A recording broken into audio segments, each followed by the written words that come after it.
Biafrans got talent. We are letting Biafrans know the reason why we should remember those who gave their lives for us, those who died that we may live. You died to end my suffering. You died fighting for my freedom. Your blood is the seed of redemption. You are my inspiration. The deed no longer them, military shots at them. 67 to 70, we remember them. 2016, 38 May, memory still lives in our mind till today. Wonder why they refuse to publicize the genocide. The world media turn blind eyes to our plight. It's time to arise, land of the rising sun. Let's rise one more time, let's rise. Yo, we will never forget our fallen heroes, those who gave their life for us. Onitsha massacre, Ipocha massacre, Aba massacre. We remember you. Alright. Tell them I got that day. Remember when me tell you say I got that day. Yeah, I remember that one that called us a Bruce Mero. Like a Abapanuku, but then when we're Boniro, me tell you what I look pandi, what pandi Samiro, me tell you what I did. For me, the brother, the rest of man, I tell you what I did. Me never give up, me tell them heroes, I want to promise you something today. We must fight together, no retreat and no surrender. We must hold them down till the end of time. The most important thing is that we will restore Biafra. I look up to the sky with tears in my eyes for other Biafrans and for freedom had to die. We will never forget you as the days go by. You are always in my heart, you'll never be apart. They fought for our freedom, they died for our freedom. They fought the Nigerian soldiers in the war front without food, without guns, for our freedom, for our life, for our own good, for our children.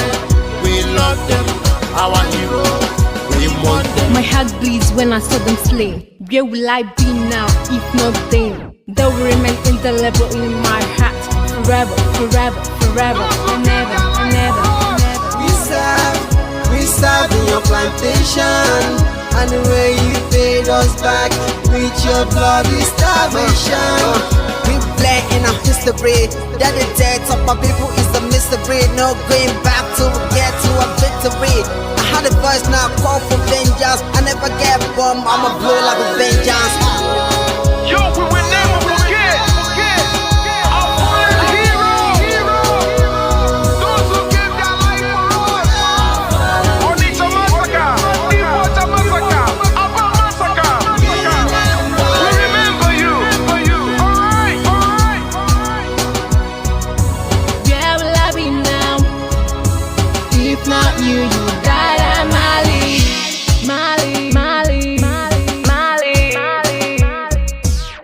They were starved to death because of our freedom, and they paid the debt for our freedom. Flag high for those that died in the genocide, fighting for you and I. There is pain in the heart, we bleeding inside, tears in the eyes, so I'm following you. This is for my fallen heroes.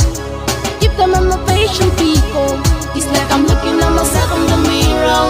Cause we to be a cast, I need to be a nurse. If we did not retire, They paid the ultimate price.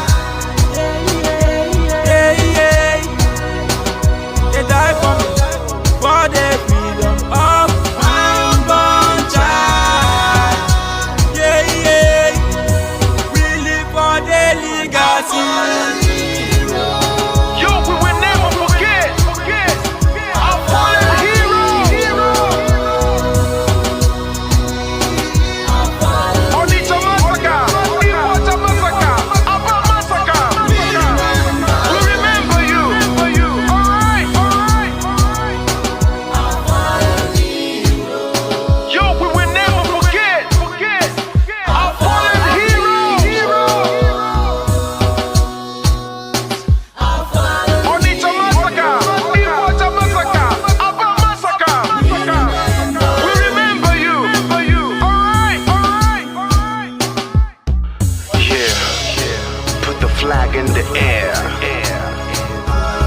be free. March on, cause we are more than conquerors. Yeah, you know what it is. We must revenge, and we must stand to represent who we are.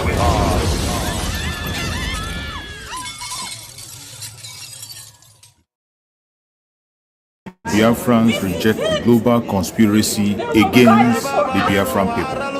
At this moment, we use this media to demand the unconditional release of the Prime Minister of the United States of Biafra, Mazi Joko, who the Finland authority have held incommunicado for long now. They say they are investigating, and it's been months up to now. No charge has been brought against the Prime Minister of the United States of Biafra. We hereby demand the immediate release, the unconditional release of our Prime Minister, Mazi The global conspiracy against the Biafrans is unacceptable. We will never, ever accept it. It doesn't matter how they try to paint it, the whole world is watching. And it is sad that the world is silent, watching the atrocities committed against the Biafran people. Mazi is only asking for the freedom of his own people. He's only defending his own people, trying to save the innocent lives that are being wasted away. Free Mazi now.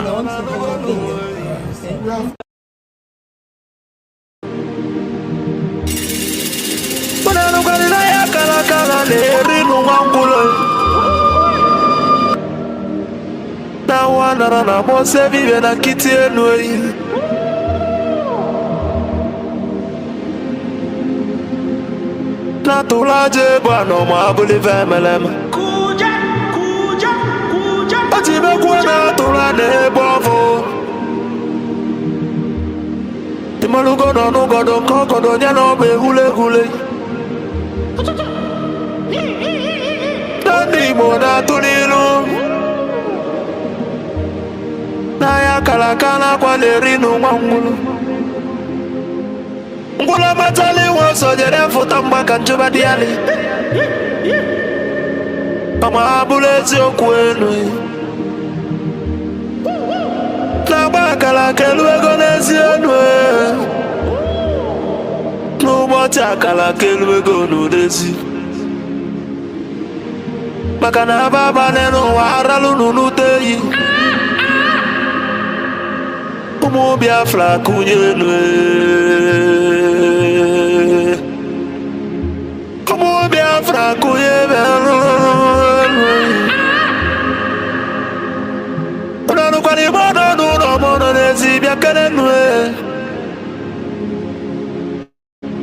Ono nenu lila tono na nagulugu senyi tono nugu banataye. Kanyi wele fobi wena tabanu banyo.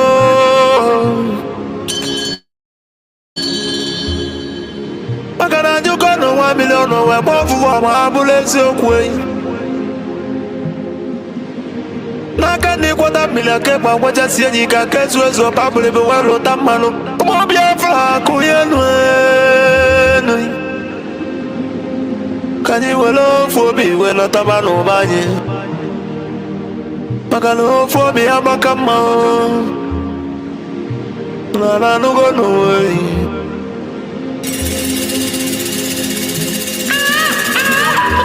Mo Biafra na bekele umunina.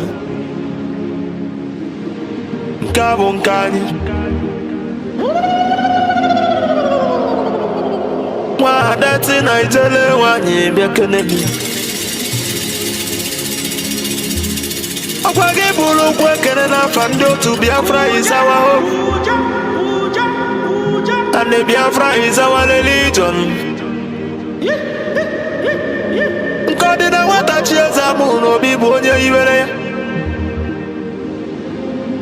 Wesi ya kene rugyo. Aduba kwa chukwo. Ikemba one of Biafra land the mountain. Adawunelia kala ya dike. Mafondi mo jiri die bube bigade biche mele mountain. Ozugbo odogwu eji mara Igbo niile. Odogwu eji mara Biafra bịa. Odumegwu Chukwu. Papa gị si ekene lụgị Philip Effiong. Abụzikwa nwoke kwuru okwu wee kwụsị okwu si na Biafra ya ekunye. Na ya bụ Biafra ya tụrụ ugo wee nata. Ọ bụrụ na ya bụ Biafra ekunyigo. N'ọkụ ọgụlị nwata n'aka na na-ele. Ọba gị si ekene lụgị onye ndu Mazi Nnamdi Kanu. Amadike Biafra kedu ebe ebe Amadike Biafra bịanụrụ. She has no jurisdiction to try me. None whatsoever. I came out of Ọkwa gị bụ ofu onye tiri ndị ilo mgbada nwụrụ ahụ n'isi. from my case and cannot try my case. Amadike. There are things that are happening in this country that a lot of you do not Amadike bụ mmanwụ ndị It is ilo. my duty to make that very, very clear to all of you. Today. Because the lies are too much. The lies are too much. I sent a petition to the NJC Biafra COS Dr. Ngozi Orabweze Bekenelio. using her position for personal gain. Ada Biafra ni toto. Her son and her husband are facing corruption charges. They told them. They complete me. This is what is. This is what happens.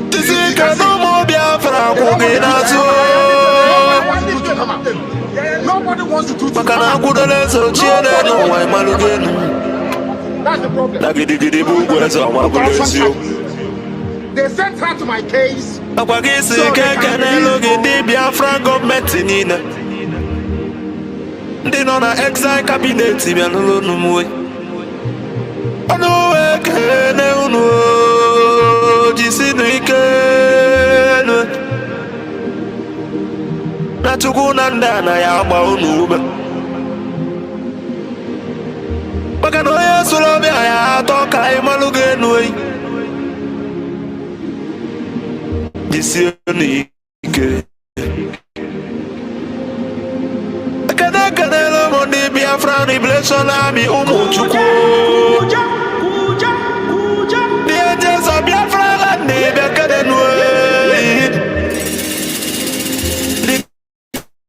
great oracles of Biafra.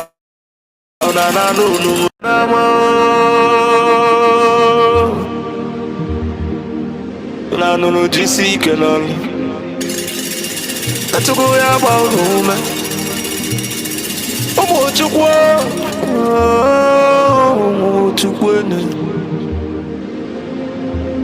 I say can the Prime Minister H.E. Mazi Simon Webber. Abuzikwa batobi the best Atwalele omo Biafra bianulu. Anonganga piotembe will nabe. I just show you, you will not see.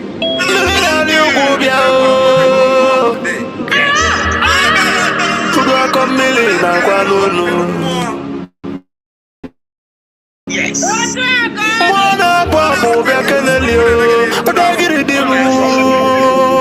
All the guys think there's what to do. I said for Makwale na kosa de malaya. Mweji mwagu konyilo sino de lonka sojilo ya tini sojilo walasa. Muzikwe wabatobi. Ogada gidi kebya no. Mweji wala ni Tune tukunyele ndi Biafra na no. No da beke nege. Asimona adele Biafra ni na namma. Asino adele no ni na namma. Mandanye na bono mwe no utela nyi welien. Mandanyina, Monanudonu, long way. Makanambona, Boke, when I want to. Moyana, no, Moyana. No, before the belly, no, I believe I'm a good legacy will last forever, I believe and the remembrance of my bless you.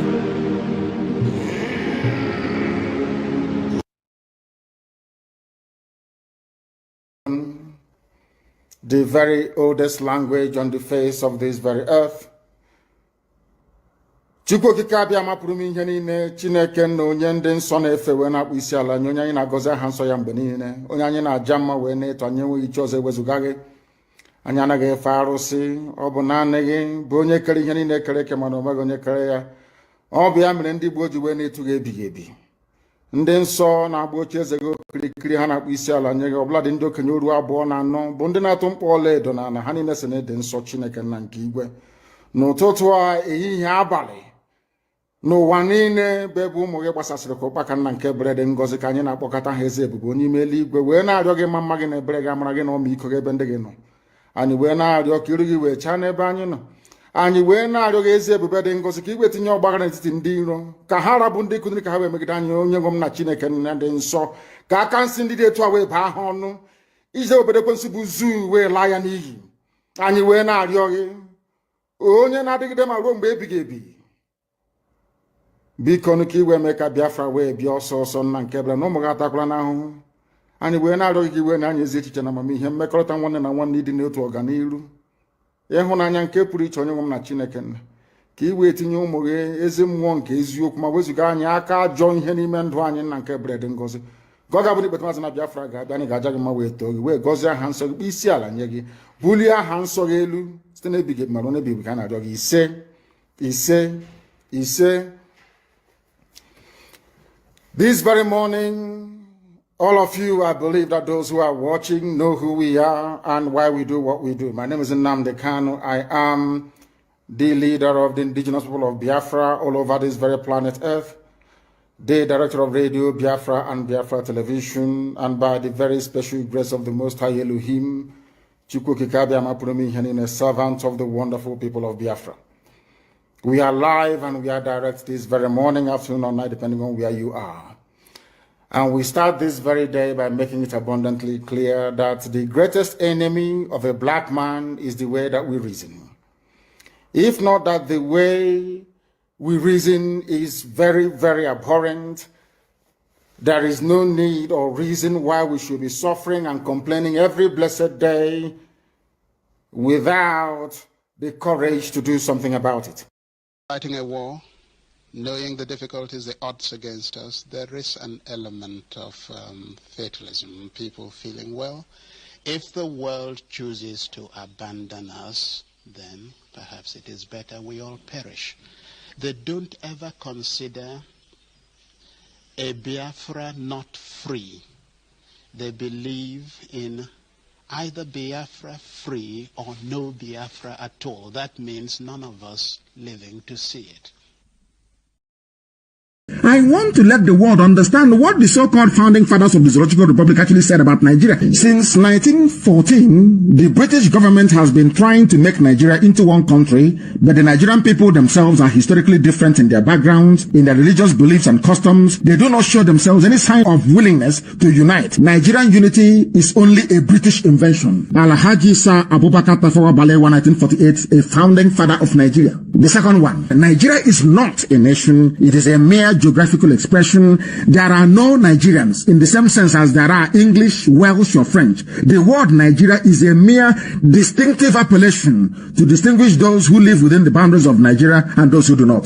Chief Obafemi Awolowo, 1947. Now, lastly, let me tell you what Nnamdi Azikiwe said in 1964 after the so-called independence of Nigeria. It is better for us and many admirers abroad that we should disintegrate in peace and not in pieces. Then, should the politicians fail to heed this warning, then I will venture the prediction that the experience of Democratic Republic of Congo, which is Katanga, will be a chance play if ever it comes to our turn to play such a tragic role. These are the historical facts that nobody can deny. We have it. in abundance. So their three founding fathers have, none of them actually believed in one Nigeria. All their founding fathers. But tomorrow now, you see Guardian, right, the founding father. Our founding fathers will be disappointed. But your founding fathers never believed in one Nigeria. It is here now.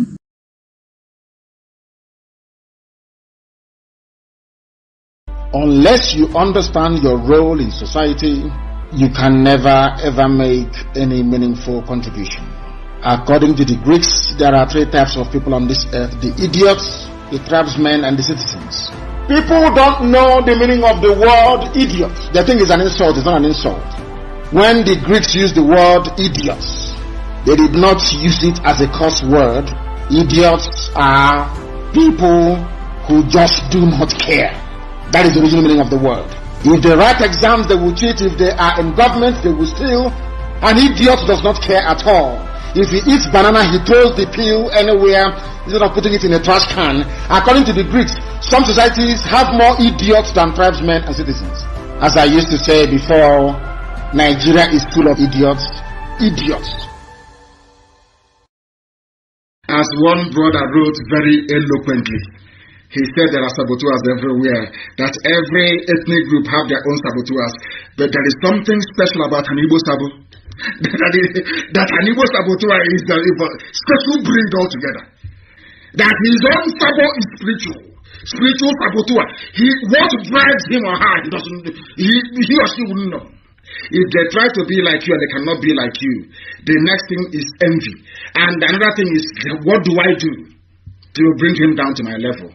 They're going to sabotage. That's the way they are. It's in their nature. Nobody can take that away from an Igbo man. It's how they are. That's how they are wired. I want every one of you to remember these three words. Nigerians, we are no more. Southeasterners and Southerners, we cannot become. And Biafrans, we must be. Most of you who claim you own businesses everywhere in Nigeria, for that reason, you want everybody to die. Nobody is above death. Death is going to visit everybody. Just have to pray that you live and make impact in this life. The impact that matters now, as far as Nigeria is concerned, is not the impact to make people millionaires. It is impact to make people to be alive. It is impact to make people to feel secure. It is impact to make people feel they are free. That is the biggest impact you can make.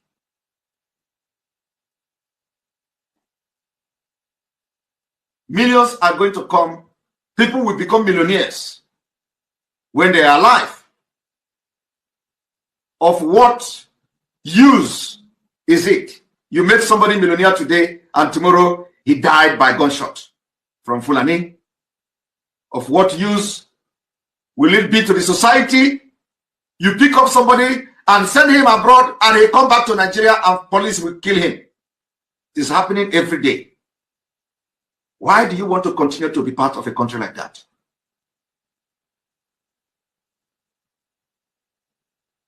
Why? We are not the one bringing violence to Nigeria state. Rather, Nigeria aggression must be responded with aggression. That aggression is self-defense. We have no mercy for those that come to disrupt the restoration of this struggle. We don't negotiate with anyone. We will never do that. Because when you do things like that, you encourage the same thing to be inside the government, and they will continue to do what they are doing. There's an adage that says, no matter how you try to leave them, to forgive them, to accept them, they will still come up with that same behavior. Because Nigerian government has a process of divide and conquer. They use people within to destroy what Biafrans are doing. We already know that, and that is why they are not going anywhere. That is why we stop them on their track. That is why we discover them anywhere they are, and we bring them down. That is what we will continue to do. No mercy. No mercy, because lives have been lost. People have died. Children have died. Innocent Biafrans have been murdered. They've spilled their blood. We are not joking. Anybody, any attorney, any lobbyist, you think we are joking in this restoration process? I pity you. Sorry will be your name.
Oh, sorry for that voice. Sorry, I think I was muted. I didn't know I was muted. You are welcome. You're welcome. You're welcome. Those who are watching on Facebook and those watching on TikTok will be hearing me, but I was muted on YouTube. Sorry. Wherever you are watching from, as I said before, fellow Biafrans, I welcome every one of you. Wherever you're watching us from, I appreciate you. It is a special day, as we have all known. We promise to come back and continue to do what we know how to do best, more especially to give update on the case of our Supreme Leader Mazi Nnamdi Kanu.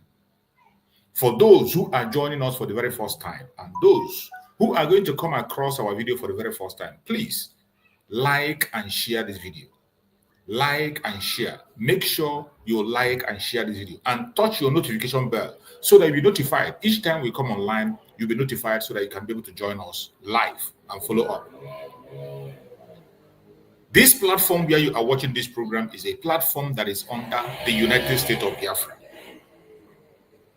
The United States of Biafra under the command of our Prime Minister, Mazi Simon Ekpa Njoko, and on the Supreme Command of Mazi Nnamdi Kanu. Today, under the leadership of the Deputy Prime Minister, Dr. Ngozi Orabueze. That is where we are. In this platform, as I always say, we do not come here to instigate violence. We do not come to this platform to preach hate. We don't come here to attack people or individuals. We don't come here to attack any race or religion.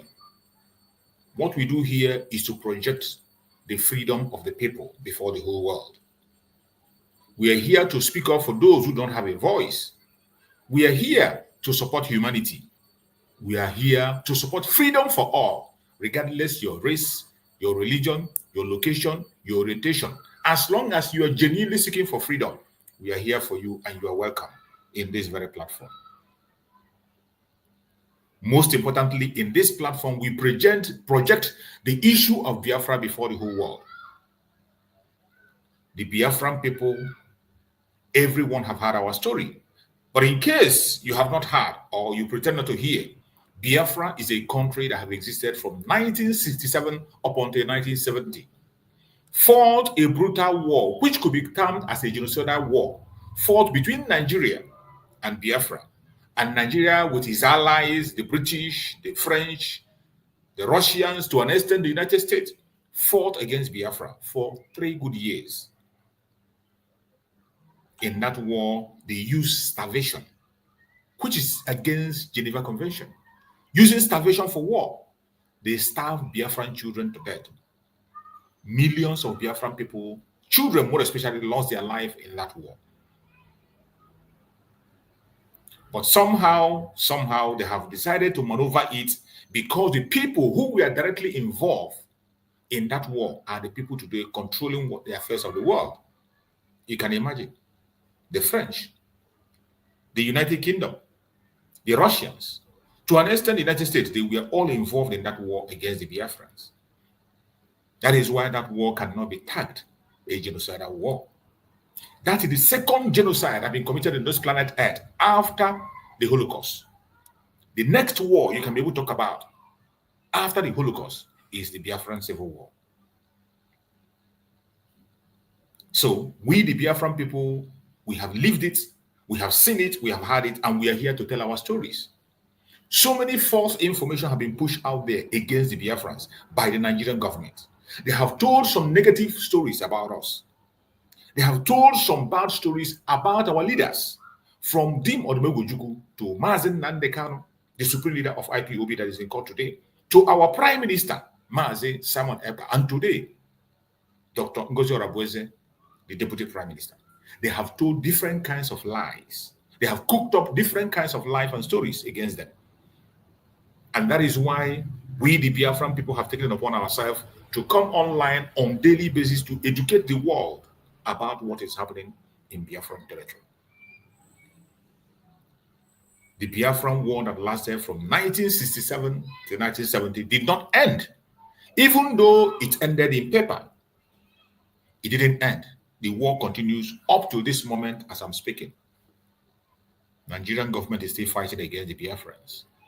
And recently, do not forget, the Chief of Army Staff came on national TV and announced it openly that they are engaging Biafrans in asymmetric warfare. He later come back and said it's a jungle warfare. I don't know whether if war has a different meaning for a military man. When a military man talks about war, we know what it's all about. It is not play. It is not a joke. It is not for fun. And as we speak, that war is going on. But eventually, sadly, there is no media that is covering that war to tell us how Nigerian government is executing this war in Biafra land. There is no media, no conventional media, no international media, no independent media is following up to see how Nigerian government is carrying out this asymmetric warfare and this jungle warfare in Biafran territory. They have kept it mute and silent and pretend it's not happening. But we will not be silent. That is why we are here. And we will continue to be here to speak to the world and expose all the evil they project against the Biafran people. My fellow Biafrans that are watching, remember, each time we come on this platform every morning, it is always an interactive section. We come here to interact with the world, tell our stories, and we also allow people to join us on stage and air their opinion. The only thing that permits you to join us on this platform is for you to be a human being. It does not matter whether you are a Biafran or non-Biafran, whether you are an African or non-African, whether you, regardless of your orientation, no matter what your religion might be, the floor is open for you to join us on David Herbert channel live and air your opinion. If you have a superior argument, please click the link on the comment section and join us so that we can listen to you. The whole world is watching. The Biafrans are watching. The government of Biafra is watching. Members of the cabinet are watching.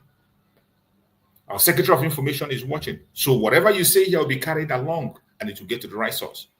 Our Deputy Prime Minister, Dr. Ngozi Orabueze, is monitoring this platform. So use this opportunity and use it wisely. If there is any superior argument you have, or there is a question you have you're bothered with, there's a contribution you need to make, click the link on the comment section and join me on stage. It doesn't matter your orientation, your religion, your tribe, your race, it doesn't really matter. As long as you're human and you are genuinely seeking for freedom, you are genuinely supporting freedom, you are welcome. We will give you all the stage to speak. The only demand we make is that when you are appearing on our platform, make sure you appear in a very decent manner because the world is watching, children are watching, everybody is paying attention to what we offer. You must appear in a decent manner. And when you are speaking on our platform, try to speak in a very civil manner. It doesn't matter how angry you are. It doesn't matter how dissatisfied you are with what we are doing. When you come here to speak to us or to speak to the world, please present your case in a very civil manner so that the world can understand you. That is all we ask. As long as you present your case in a civil manner, we will give you all the time in the world to air your opinion, and you will get the answer that you deserve. My fellow Biafran, we are here once again, as we said. And when you look at the topic I chose here, it says, Mazi Nnamdi Kanu Abuja Court Journey, the beginning of the end. Free Biafra, free Mazi Nnamdi Kanu. Today, as you all know, according to what the judge said, that he is going to try as much as possible to conclude the case of Mazi Nnamdi Kanu today. And we are expecting and hoping that he will keep to his words. And that is why we have come today to follow up and also bring the update to Biafrans to know what is going on in the court. And as we speak, our Supreme Mazi Nnamdi Kanu has already arrived in the court. Our Supreme Mazi Nnamdi Kanu has already arrived in the court. And we are going to be following up every single thing that happens, just as we always do, and we will continue to give you updates on what transpires in the court. As I have always said, we know very well that we cannot get justice from Nigeria. We can't. But since they have decided to play their games, we are going to be following closely to know what they are going to do or what they are planning.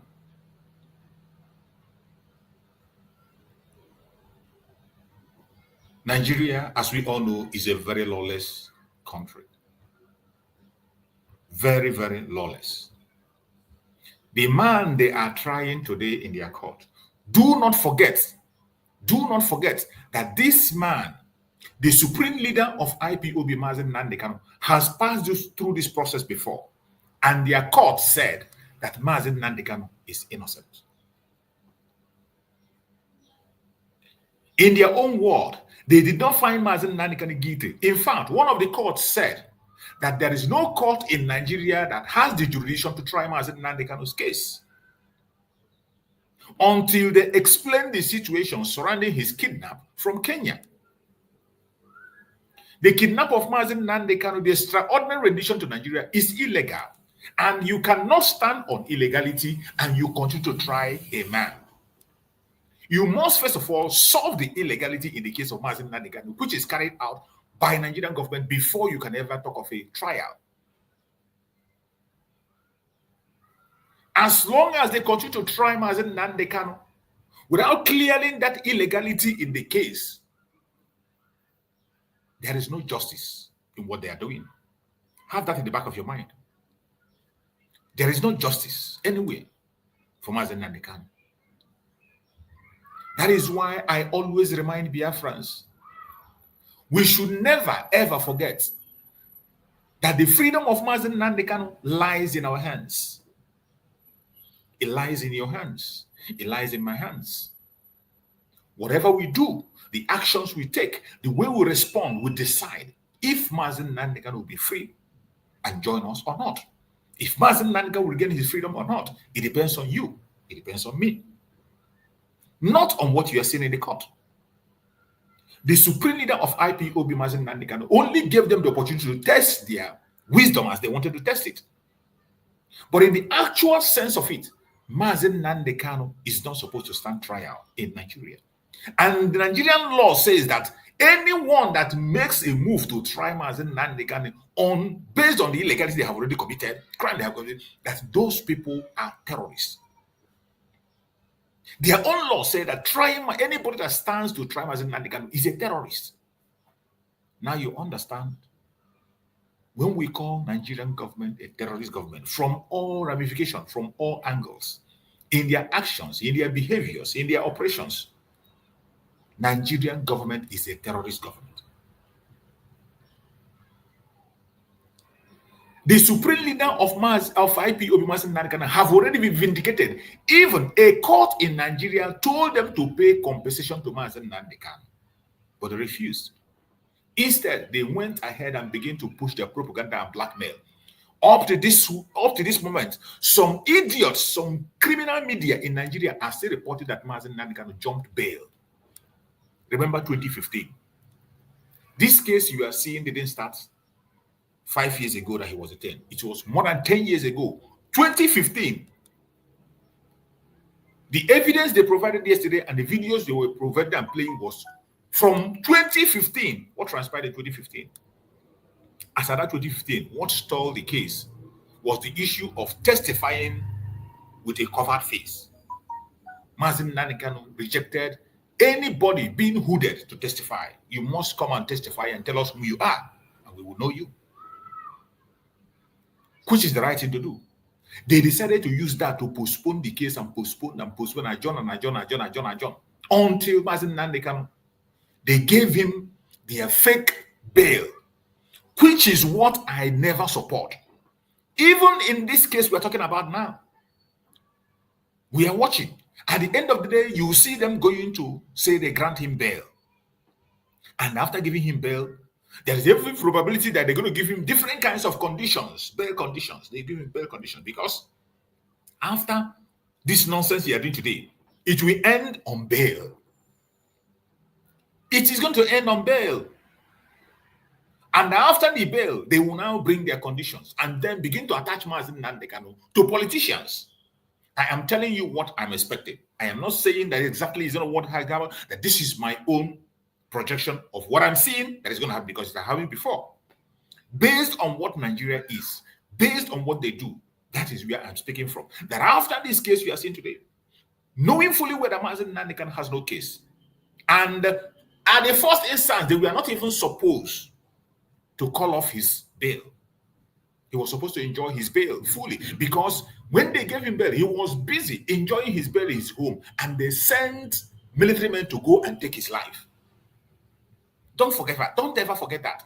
That Mazi Nnamdi Kanu was granted a bail in 2016 or 17. He was granted a bail. And Mazi Nnamdi Kanu was in his own, enjoying the bail while he was going to court from home. He did not object to that. Mazi Nnamdi Kanu was going to court. And he promised them that he's going to come to court in his next court with 1 million men march. Before Mazi Nnamdi Kanu court day reached, they went to his house to go and take his life. This is an event that happened before the whole world. Many of us watch it live. I was watching it live. I still have it on my social media handle, on my Facebook. I still have the video. Streamed live. How the Nigerian government with their military went to take his life while he was enjoying his bail. If peradventure they said he violated his bail, if peradventure he violated his bail or whatever, they should have waited for him to come to court. When he comes to court, then you pick him up. That's the normal way. But why is it that they could not wait? They sent soldiers to his home to go and take his life. And in the process of going to his home to take his life, 28 men lost their life. 28 able Biafrans lost their life in that cause. Don't ever forget that. 28 able men lost their life. The military took the life of 28 men in the home of Mazi Nnamdi Kanu. And Jack, the dog of Mazi Nnamdi Kanu, also lost his life. It is that very invasion of the home of Mazi Nnamdi Kanu, that attack in the home of Mazi Nnamdi Kanu, that took the life of the parents of Mazi Nnamdi Kanu. Mazi Nnamdi Kanu lost his mother, lost his father, because of the trauma from the attack in his home. And his parents were buried in his absence. Mazi Nnamdi Kanu did not attend the burial. They didn't allow him to attend the burial. He never attended the burial. This is a man who was on bail and they went to take his life. But we know another activist in Nigeria also who lost his mother while he was in exile. They allowed him to come in and bury his mother and went back. I just threw that in for you to begin to understand where we are. That's whatever you are seeing in this court today. has no positive impact in us. They are not going to do anything positive. And I'm just telling you this story for you to know what to expect. In case you hear about Baal, we must prepare. The war is not over. Don't rejoice. There is nothing you will hear in this court today that will make you to rejoice and say, oh, all is well. All is not well. The only thing that can guarantee the life of Mazi Nnamdi Kanu and the freedom of Mazi Nnamdi Kanu is Biafra. The only thing that can guarantee the life of Mazi Nnamdi Kanu is Biafra. If they did not allow us to go, if Biafra did not gain recognition, if Biafra is not fully restored in Biafra land, the life of Mazi Nnamdi Kanu will remain in captivity. They will continue to hold Mazi Nnamdi Kanu ransom. The only thing that can guarantee his freedom is the full restoration of Biafra. From day one, our Prime Minister Mazi Simon Ekpa spoke this word and he said it. And that was why Mazi Simon Ekpa don't only talk. When he talks, he takes action. When Mazi Simon Ekpa made that comment to say, we are going to make the kidnap of Mazi Nnamdi Kanu useless in their hand. He went ahead to remind us that it is what we do that will free Mazi Nnamdi Kanu. And that was how Mazi Simon Ekpa created a landing space for Mazi Nnamdi Kanu to save his life and secure him. Every single action Mazi Simon Ekpa have taken after the kingdom of Mazi Nnamdi Kanu was contributed to the sustenance of Mazi Nnamdi Kanu today that made him not to be forgotten. Made him not to be forgotten.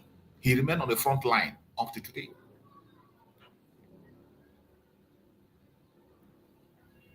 If you love Mazi Nnamdi Kanu and you are praying for the freedom of Mazi Nnamdi Kanu, you must prepare for what is coming. Nothing positive is going to come from Nigeria court. Nothing. Nothing positive is going to come. If you hear anything here called bail, you should tighten up your belt and know that the war has just started. This is not the first time we are seeing bail and their conditions. We know the criminal politicians we have in Nigeria, more especially from the southeastern part of Nigeria, Igbo land. We have criminal politicians. Criminal politicians. They are from all angles, from all corners. And go and check what they are saying. These politicians recently came out in numbers. And what did they say? While there was a debate to free Mazi Nnamdi Kanu, there was a debate to free Mazi Nnamdi Kanu. He has stayed more than enough. He has not committed any crime. He should enjoy his freedom. Politicians in Biafra land came together and they put in a paper and said that Mazi Nnamdi Kanu should not be released. Every politician in Nigeria is seeing Mazi Nnamdi Kanu as a threat. More especially the politicians from Biafra land, they see Mazi Nnamdi Kanu as a threat because he is the man of the people. They know Mazi Nnamdi Kanu is unbribable. Mazi Nnamdi Kanu is the embodiment of every human being in Biafra land. And when he comes out, whatever he says goes. They know very well. And they cannot afford to allow Mazi Nnamdi Kanu to be outside. Every single one of them, name them, including those one that went and printed his billboard. The man in Anambra State, who was the one who was in the forefront of saying that Mazi Nnamdi Kanu should not be released. He was the first person to play the game to go and visit Mazi Nnamdi Kanu. After visitation, he came and began to show us videos. He went and played that game. He came and began to show us video that he had met Mazi Nnamdi Kanu. He was the one that brought the propaganda of buying over the ESN. He was in the forefront to take over the ESN. He was in the forefront to work with the DOS, the IPOB Nigeria. It was this criminal in Anambra State, Seibo. It is the Seibo that hijacked The IPOB that Mazi Nnamdi Kanu created and converted it to IPOB Nigeria as a political pressure group. The same man who went and printed a billboard visited Mazi Nnamdi Kanu and said, give him Mazi Nnamdi Kanu, hand him over to me. Hand him over to him, let him stay in my house. A bunch of idiots and deceivers. Can you imagine that this same man who said that at a point in time when it was due for Mazi Nnamdi to come out, he still came out and said that releasing Mazi Nnamdi Kanu will not stop insecurity. So therefore, no need to release him. After he made that statement, then the senators, all the lawmakers now passed their own bill and they gathered together and voted against the release of Mazi Nnamdi Kanu. But I tell you, the release of Mazi Nnamdi Kanu is not in their hand. But I'm telling you what to expect. When they are going to write the condition for the bail, they are still going to bring these criminals into the condition, just like they did in 2017. They are still going to bring these criminals that do not want Mazi Nnamdi Kanu to be alive. They are scared of Mazi Nnamdi Kanu to hell. They are still going to bring them and drag them into the conditions. Just watch and see. The same way they did in 2017. And the one that called himself Abaribe was boasting how he freed Mazi Nnamdi Kanu until Mazi Nnamdi Kanu came out in one of the videos and blasted him. This is a lawless country. A country where they know that a senator, a lawmaker, a governor does not have any right to stand for shorty for anybody. Their law says a senator, a lawmaker, has no right to stand shorty for anybody in the court. But they use that to cage Mazi Nnamdi Kanu. And of course, you know that the supreme leader of IPOB, Mazi Nnamdi Kanu, is unbreakable and you cannot cage him. And when they saw that they cannot be able to hold him, what did they do? They began to maneuver, plan their evil. They began to plan. It was these same people, don't ever forget that it is these same governors, these politicians, we are the ones that proscribed the IPOB that Mazi Nnamdi Kanu established. They were the one that called for Python dance. These politicians, they were the one that called for Python dance. The Python dance that took the life of millions of Biafrans. It is these same people. Do not forget. It is important that we don't forget. That is why we go back to memory lane. Because as Mazi Nnamdi Kanu is in court today, we must try to touch every angles and touch everything and make sure that people are not forgetting. A lot of things have been said. A lot of things have been said. Wherever you are watching this program, I urge you in the name of Chukwu Okike Abiama, like and share and pay attention. Make your contributions. Speak your mind. It doesn't matter. You must not agree with me. You are entitled to your opinion. Feel free to share it. All we ask is that you should do it in a very civil manner. I can see my beloved brother Christian. Thank you so much, my brother Christian, for that super chat, super sticker. I appreciate you. Thank you for that support, my brother Christian. Morning, brother Chooks. My brother, thank you so much. I appreciate you. You're there. Morning, my brother. Yes. Can you hear me? Like, yeah, I can hear you loud and clear. It's like you've changed your this thing. Is it your name or what? What? Chris. Christian? Okay. Yeah. No, I mean the picture on your this thing. That's not the picture I used to see there. So that was why I didn't know you okay. Well, you know, I've been battle with these people every now and then. You know, they try to move the goalposts. I don't know what it is, but we also continue to find a way. You know. Yeah. We continue to find a way to express ourselves because they can't shut us up. Eh? Definitely. My dear brother. Yeah, it's a day of how can I say, a day filled with anxiety, right? That's right. I'm cautiously optimistic, hoping for the better because it's been so long now, too long. An innocent man kidnapped, a crime, and just put in DSS dungeon without trial for going to 5 years now. That is just a horrible, horrible crime against an individual, So, yeah, let's just hope that something good. I'm not going to confess negativity, but like you rightly said, the zoo doesn't give somebody any hope for optimism, you know? Yeah, the zoo doesn't, Nigeria doesn't give hope for optimism, but at the same time, we still have to, you know, hope for the best. And but we're prepared, and we have to continue to be prepared. Whatever they throw up, whatever they bring, you know, it's incredible that the level of hatred, or should I say, double standard against when it comes to Ndi Igbo, you know, is so obvious, so pronounced. The level of double two tiers justice system in a country where somebody from other region, if they do something, they're easily either forgiven and they're allowed free, and somebody from, you know, the other group side, and they just make it. But let's see what happens. But however, whatever they decide to do, it's not going to change much, because Biafra is now a nation, so that nobody can stop that. So, like you said, if they decide on bail, okay. The only thing is, let it not be like what we had before, because he was given a bail before, and they still went ahead and trying to take him out, right? That's right.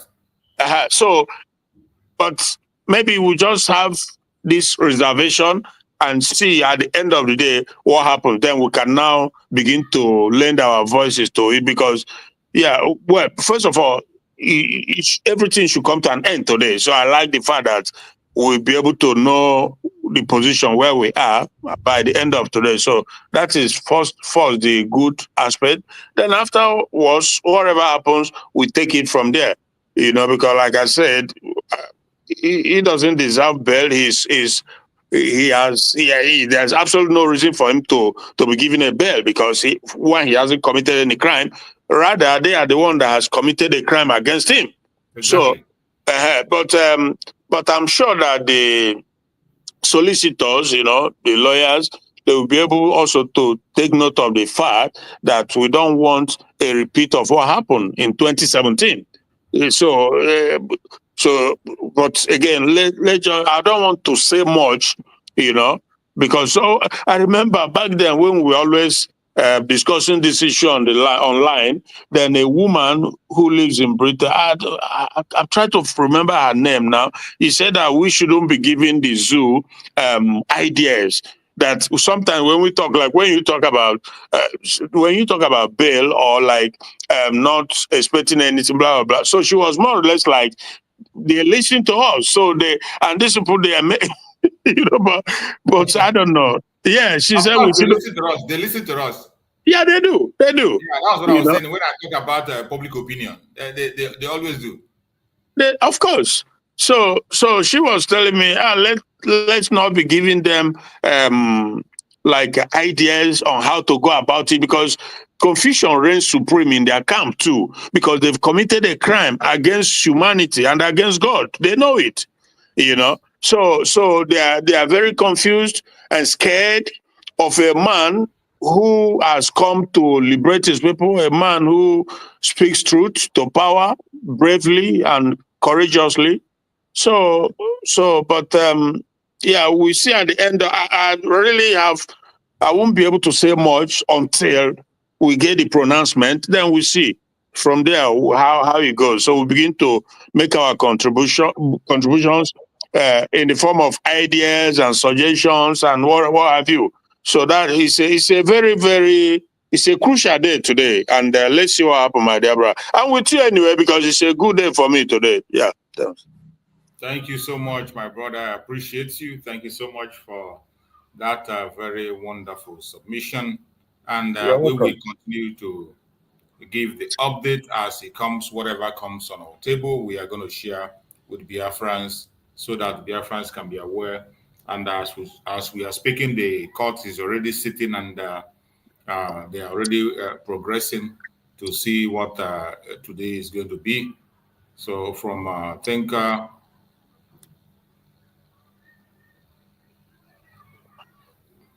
we said questioning transcript of court proceedings, video of Mazi Nnamdi Kanu interview upon his extraordinary rendition in 2021 is finally being played.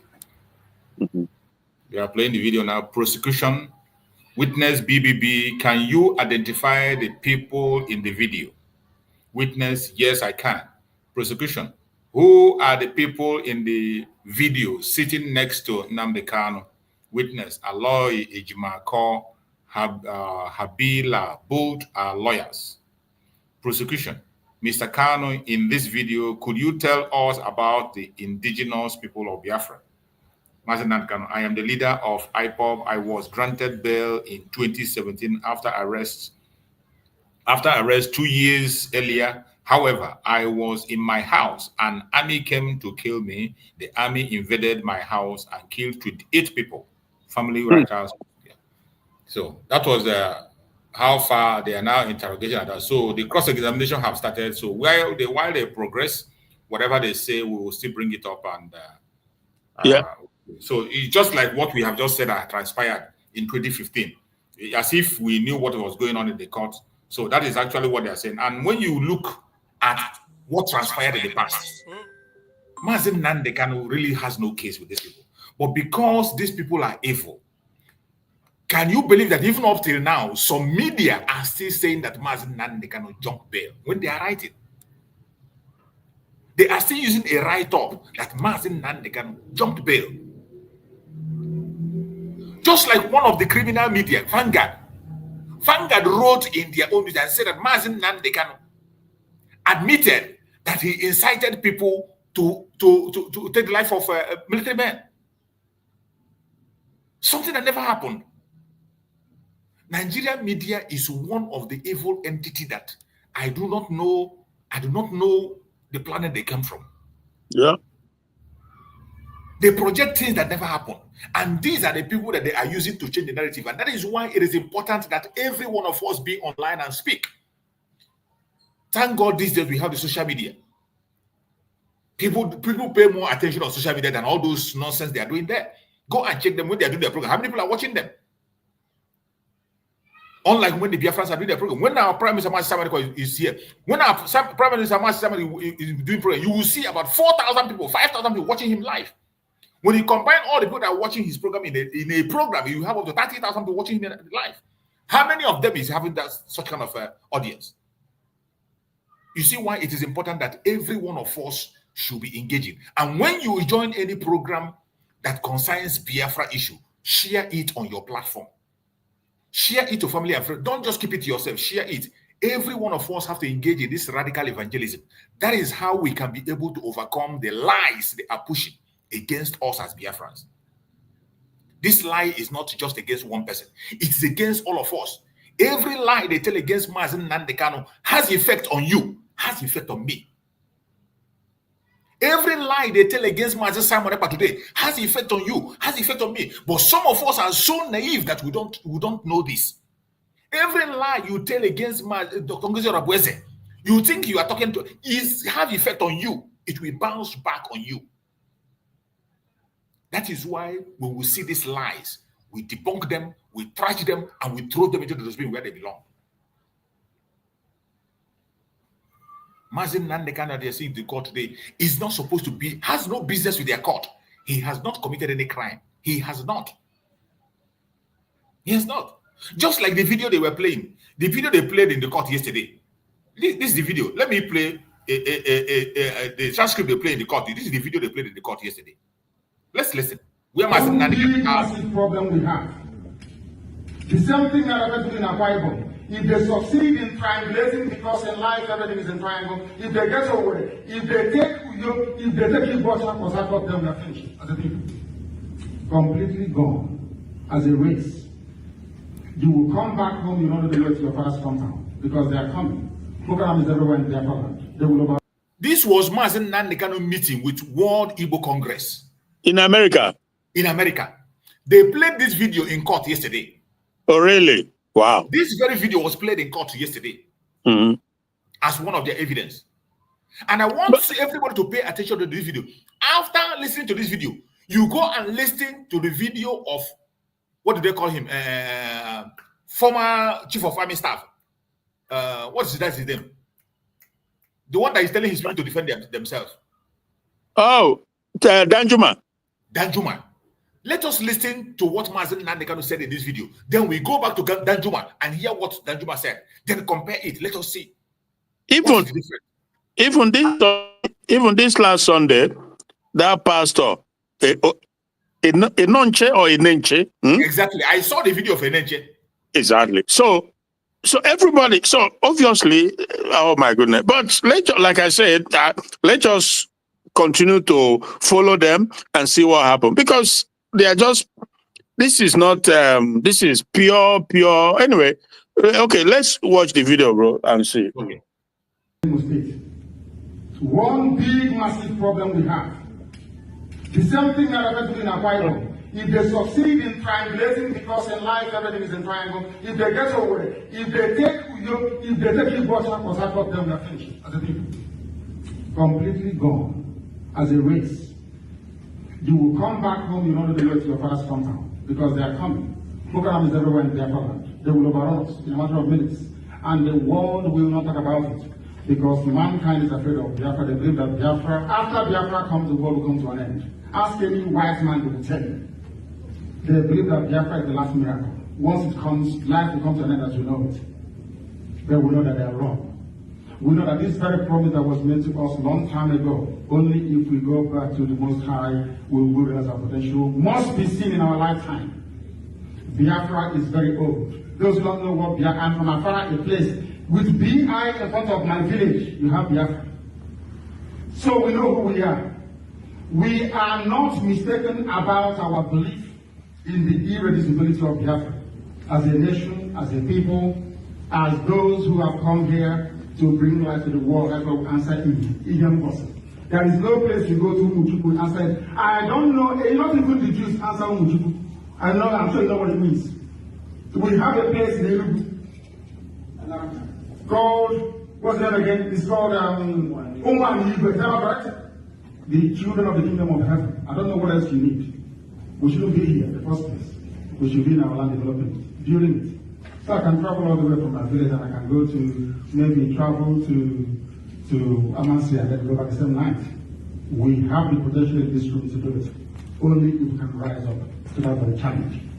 That is why the same way that Israel stood against every God is how Biafra is going to stand. Not just as a pinnacle to the survivability of the people who are downtrodden, people who we have pressed down for very long, but as a willing testimony to the kindness and the goodness of the Most High Biafra. I thank you all very much for listening, and I do hope in time to come that you bring yourselves to appreciate what Biafra is. Thank you very much.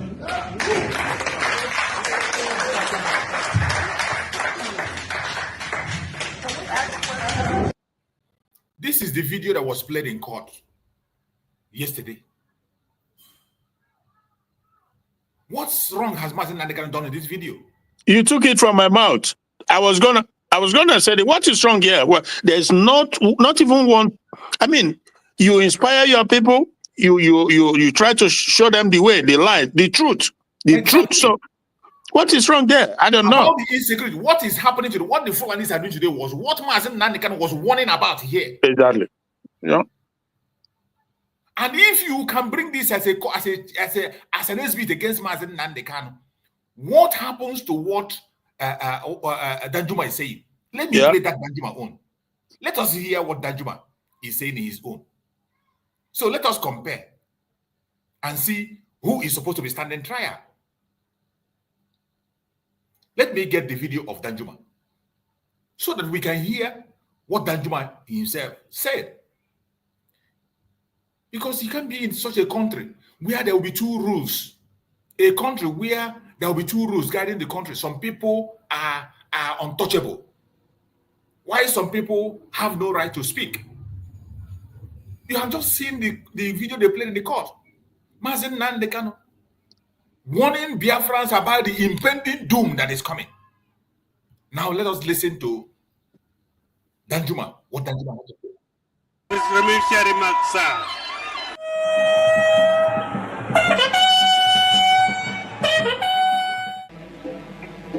Some few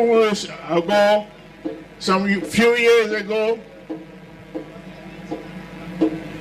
I warned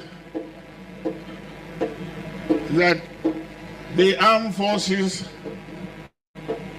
are either not capable or unwilling to protect us, and that we must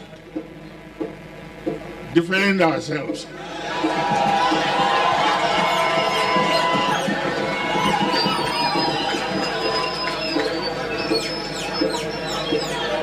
The first denial of what I said came from the Ministry of Defense. They said I was lying. And they set up a kangaroo board of inquiry to investigate the truth or otherwise of what I spoke. And they invited me to come and testify. I did not go.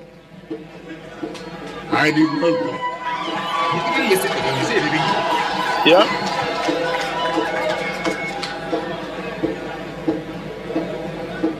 They wrote that report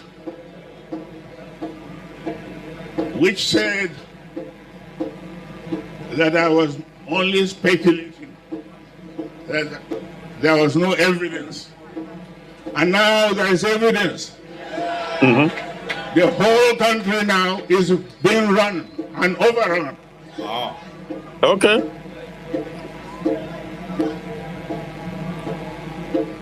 And one very clear thing that is happening is that these foreign invaders, they are not even Muslims. A lot of the casualties inflicted on the land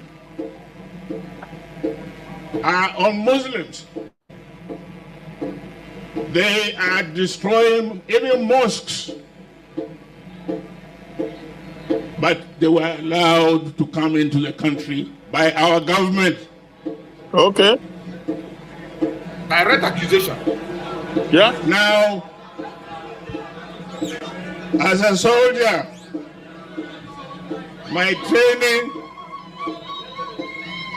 teaches me that the best defense is attack. Did you hear that? Yeah.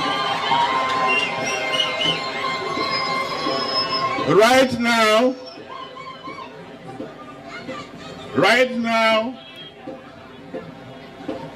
we are all sitting ducks. These people are armed to the teeth with all the weapons of mass destruction, and we don't have them. But we have the numbers, and the land belongs to us. They are trying to recolonize us and take over our land. Can I allow you to defend yourselves?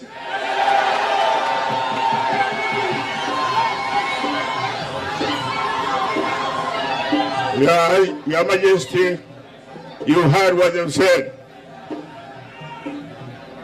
You must then unite our people. A lot of the attacks that I got was from our people. They said I told them to defend themselves. I didn't give them arms. I will not give you arms. Find out how these people who have it got it.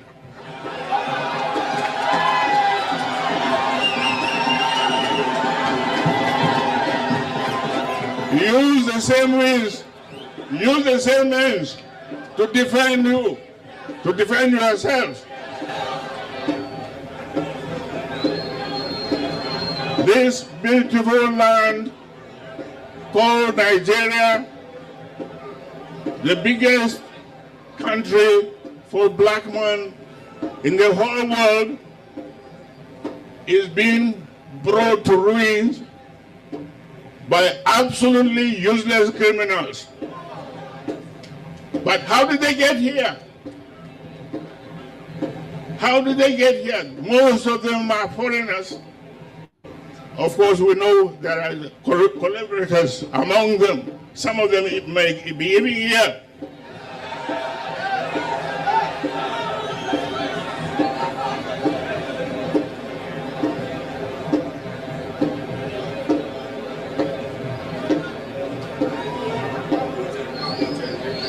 So my prayer is that God Almighty that has given us this land will give us the courage to face up to our enemy and locate where he is and root him out, drive him out of the country. This we must do. Otherwise, Nigeria is finished. Thank you. You have had. Now compare what this man have said. Compare his speech with that of Mazi Nnamdi Kanu. Which one is much more serious?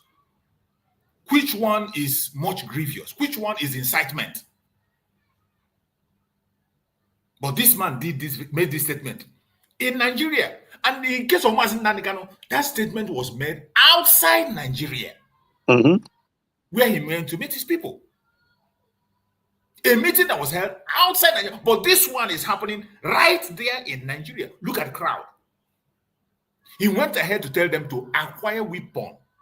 They should use the same means that the terrorists to get their weapons. Use the same means and get their own weapon. Which one is much more serious? Is it what this man said and that of Mazi Nnamdi Kanu? But today, they were bold to play Mazi Nnamdi Kanu's record of a meeting with Igbo Congress. But they won't play this one. They won't play this one from Danjuma. They will pretend they didn't see it. Yeah. And Kunle Olawumi, the naval guy too. Exactly. The naval, I think I have his video also here. Who told them? Yeah, he said that the aim is to that there are people in government, some of them are in the Senate and stuff like who are that they believe that Nigeria they have to Islamize it and Sharia and so yeah. It is so bad. Yeah. It is so bad. And I want everybody to tighten up their belt. As I said, whatever happens today, we know that they are not on our side. Whatever happens, the only freedom, genuine freedom Mazi Nnamdi Kanu can get is Biafra. Recognition of Biafra and full restoration of Biafra. Apart from that, you can never trust this bunch of criminals because their aim is to keep us down, keep us enslaved until they continue to make us for as long as they can.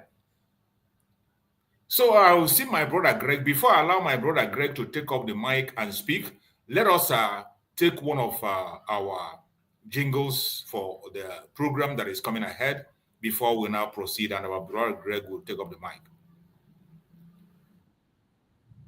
No fear for our land, we go stand together, fight for freedom now. No surrender. This day is more than just an opening. It is a call for peace and reconciliation.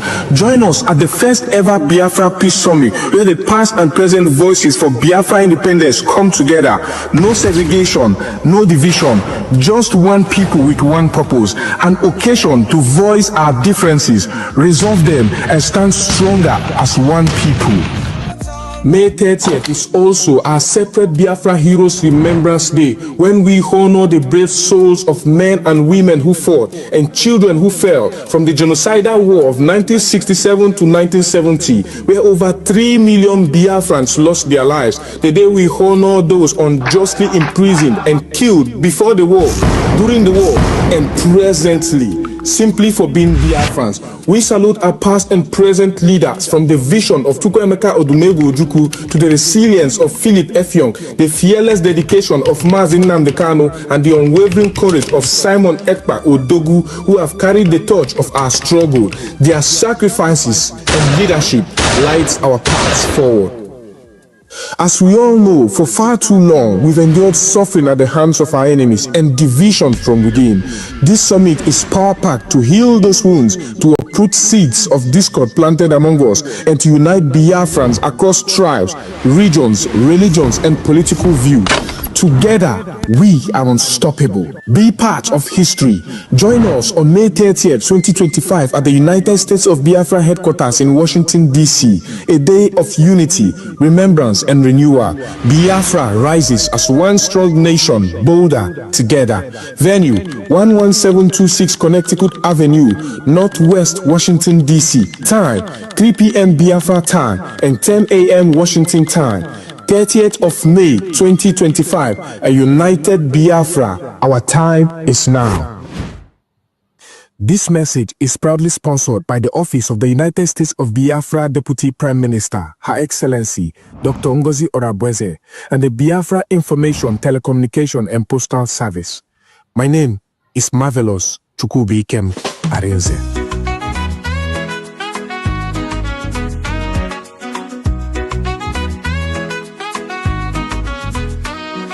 We face many things, we don't fall. Them took Nnamdi Kanu, but we stand tall. Simon Ekpa, them catch we still they strong. We go rise higher, no place for wrong. We no go fall, we go stand. In unity, we hold the land.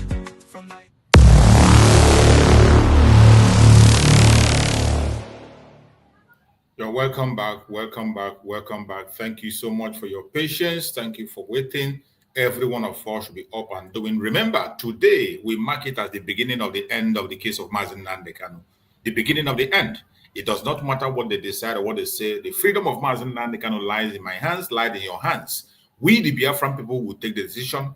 They are trying to see what you can do. They are trying to see the way you will react. They are going to be looking upon you, looking on me to see what we are going to react and how we are going to react. You must react positively, and we will take action to free Mazi Nnamdi Kanu. His freedom is in our hand, not in the hand of anybody out there. What you do today, what you say, the way you respond will decide whether Mazi Nnamdi Kanu will be free or not. Let us go to our beloved brother, Greg. My brother, Greg, go ahead and take the mic. Speak to us. Let's hear you. Yes, good afternoon, Mazi Choose. Good afternoon, Mazi Christian, and all the listeners and all the Biafrans all over the world.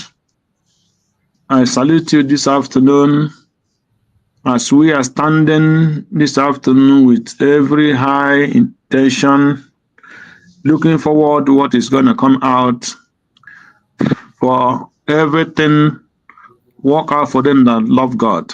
Every situation, no matter the condition, it will be on our own benefit. That is what I decide. Before I say anything, I thank God for the life of Nnamdi Kanu and the strength that God has given to him even to stand this trial. A man that had been kept incommunicated for the past 5 years. A man that had been separated from his family, from the people he loved. A man that had been separated from the society because of lie and hate. We continue praying for him that God that made him and give him the grace and the ability to do what he do will continue and bring the work that he assigned Nnamdi Kanu to end, to achieve his aim, that all his labor and everything that happens to him will never be in vain. That heaven will bear his witness, not man. That God alone is the one that will rescue him. It doesn't matter how many lawyers and how many these things that go with him or stand against him. Because whom God did not curse, nobody will curse him. So that is our prayer to him, that God Almighty will still keep him and give him victory. Glorious victory that will shake the whole world. At the same time, the same prayer we pray to our Mazi PM Simon Ekpan, that heaven will do everything to sustain him and give him victory over the Goliaths of the world, that the battle is of God, not of man. So we are here this afternoon to encourage all the Biafrans. I always say it, and I will continue to say it today. That will be my first comment. That every Biafran should go and prepare for the worst, because the world is not friendly. The world hates truth. The world is full of injustice. The world is full of lies and deceit. The world is full of only attachment of material things. There is nothing like love and honesty in this world this time, because it is very open that the whole world are full of evil. Why am I saying this? I'm saying this because I will first start from where we are coming from. I will first start from the Imo State, from Olu State, from Hope Uzodimma, generate to any other part of the so-called country, Nigeria. Where can you tell me today that there is justice in the Imo State, in Olu State? Where Hope Uzodimma will go openly with Nigerian police and attack his opponent with every 100% evidence, and the whole world keep quiet? Where can you tell me that Tinubu that is sitting today as a president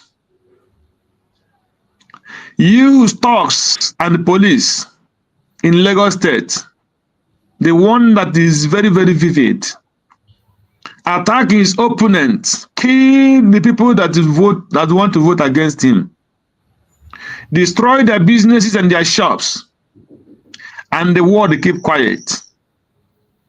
Where is that justice and love? Where is that truth? What makes them to be called one Nigeria? And the world is keeping quiet today. Today, Nnamdi Kanu is facing trial that is not supposed to happen in any place in the world. The whole world is keeping quiet. The evil United Nations is keeping quiet. The evil ECOWAS is keeping quiet. The OAU is keeping quiet. That a man that was kidnapped from Kenya unlawfully, illegally, is being tried in Nigeria, and the whole world is keeping quiet. And these are the people who are going to Ibrahim Traoré to ask him to come back to ECOWAS, because the world hates truth and love darkness. They want to be in darkness and to deceive the common people, to deceive the gullibles. Where are the justice? Which justice are Nnamdi Kanu going to face in Nigeria? Who will give Nnamdi Kanu justice in Nigeria? When there is no justice in Nigeria, who will give Nnamdi Kanu justice? When we can kill millions in Obibo, and because he's a governor, when they continue killing, and today, the one that they call Fubara become governor, and many people they have fired on live those people and burn what of properties with their tongues and everything, and the world is keeping quiet. Today, Fubara and Wike is trying to be in the same party. This is the kind of the country that people are want you to come and be one part of it. This is the country where Finland is putting representative as an ambassador. This is the country where the country where I reside is putting an ambassador. This is the country where United States of America, where Trump has become president for the past 3 months, is having ambassador. This is the country where British people, where Nnamdi Kanu reside and they gave him citizenship, is having ambassador in that country. This is the country where all over the world is having ambassadors. And they know how they treat their citizens. And when they see what is happening in Africa, what is happening in that evil country called Nigeria, they all just keep quiet, as if nothing is happening. Are those people living there not human beings? That those people who are living there are not worthy for anything called justice. They are not worthy to speak out for or defend in anyhow. So where is the justice that we are talking about? Where is that justice? Is it in this court where they have released Nnamdi Kanu, cancelled 2 times this case, and asked to be paid compensation for denying him his right and abusing him, for kidnapping him from Kenya, for killing his parents and on many people in his compound, on live many people in his compound. And the country called Nigeria say we will not obey that order. So we are going to look the order that the Nigerian government want to obey. The order they want to obey is the one that they give the chief judge the command and what he's supposed to judge. And that one is the one that the world will expect them to obey. And the whole world will still keep quiet. So my coming here this afternoon is just, my brother, choose just like you said. I am not expecting any justice from Nigeria, because Nigeria is full of evil. Nigeria is full of evil. I am more than 50 years today. I have not seen any justice in the Nigerian government. I have not seen one single thing that will make me to supposed to be that called a Nigerian. I have not seen. There is nothing that qualifies any human being to be called Nigerian, because it is only full of evil. Today they are crying that Tinubu want to make Nigeria a one-party system. This is the country where they have ambassadors, because they don't care. They only care of the money they are making in that country, and the 300 or 400 citizens of Nigeria are suffering, languishing every day. What do you expect the media to do? The media, the country where a media can see lie, and he lied even though he knew he is lying as a media. A media who will lie, it is only when they get to his turn that he will start crying, injustice, injustice, injustice, they want to kill me. But when he gets to another person, he as a media will turn his camera upside down, he will turn his radio upside down, he will turn anything concerning him upside down, until when he gets to his table, then he will know that it's injustice in the country. So my brother, there is not anywhere you can bring anything closer to Nigeria as justice. So I want to tell my people, those who care to listen, as long as this man Tinubu is there, Shatima is there, Buhari is still alive, Obasanjo is still alive, Hope Uzodinma is still alive, the so-called Soludo is still alive. If you are expecting justice, you are wasting your time. And that is why none of these people can be bold and proud enough to say, this is my son, this is what my son is doing. Let Hope Uzodinma tell us what is business of his children, or where they are working, or what is about them.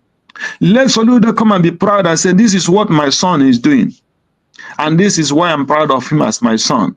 This is his achievement, this is his career. What is their career?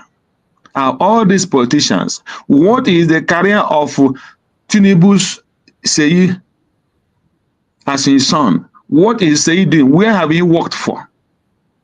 These are the country you want people to belong to.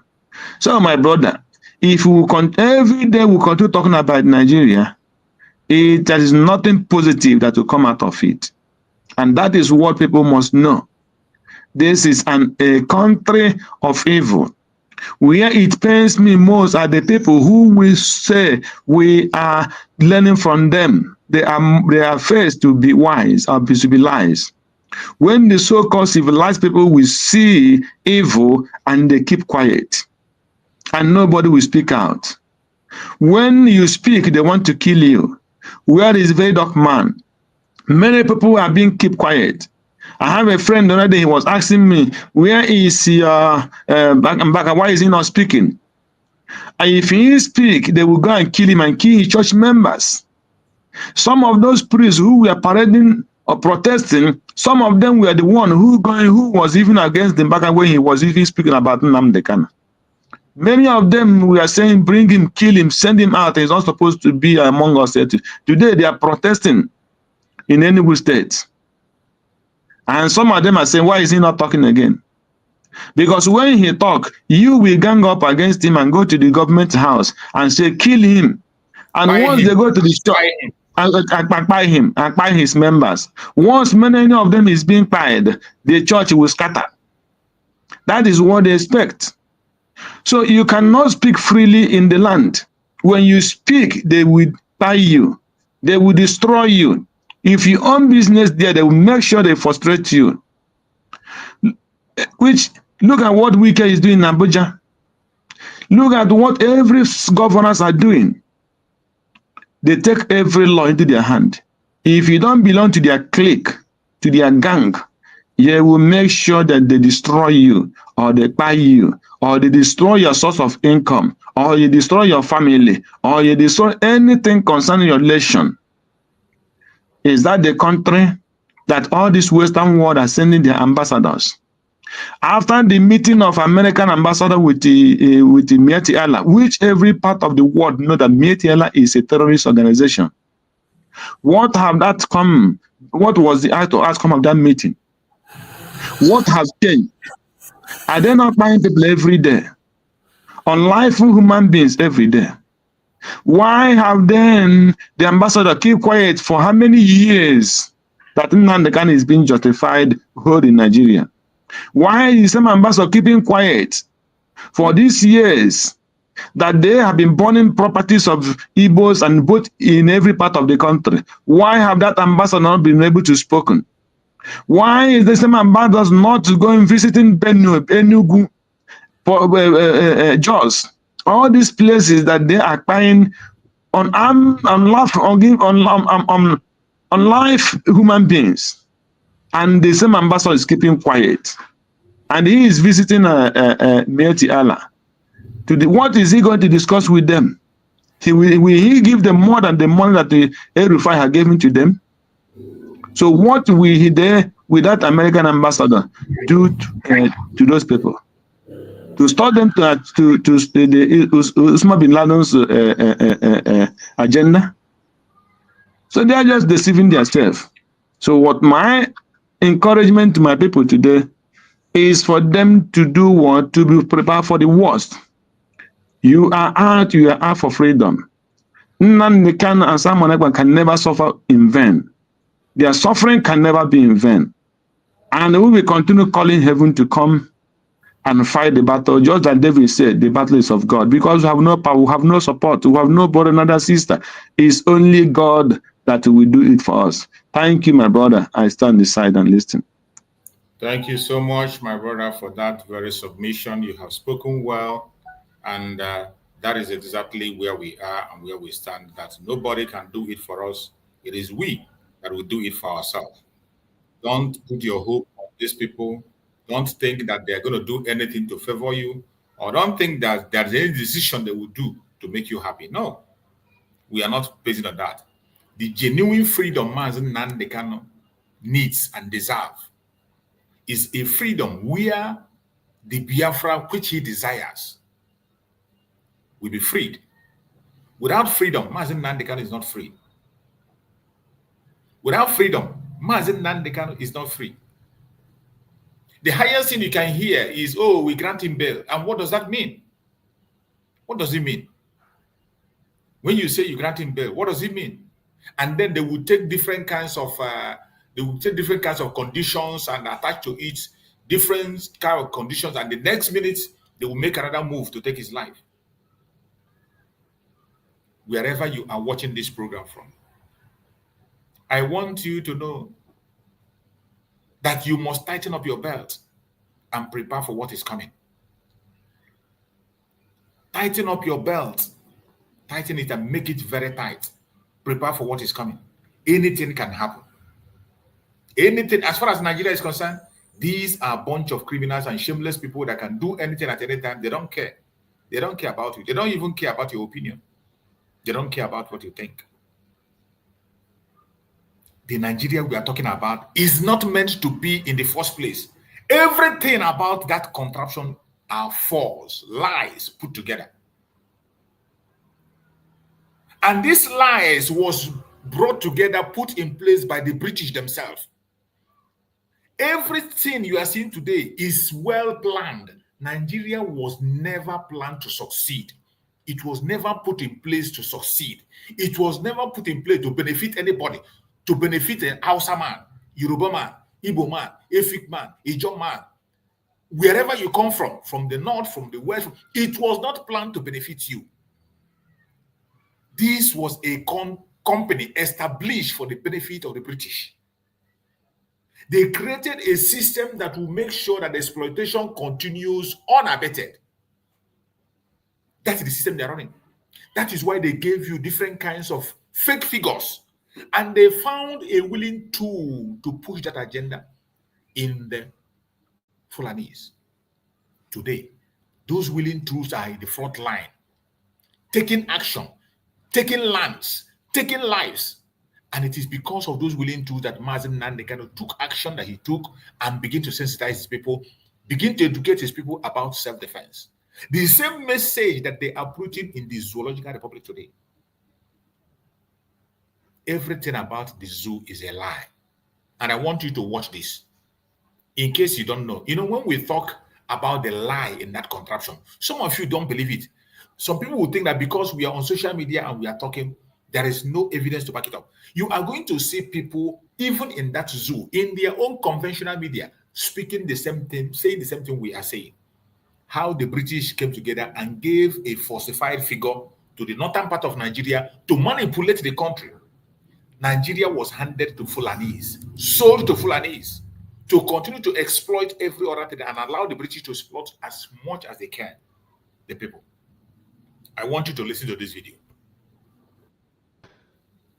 I also, in about 2 minutes, I also want you to interrogate the concept of numerical advantage of the North.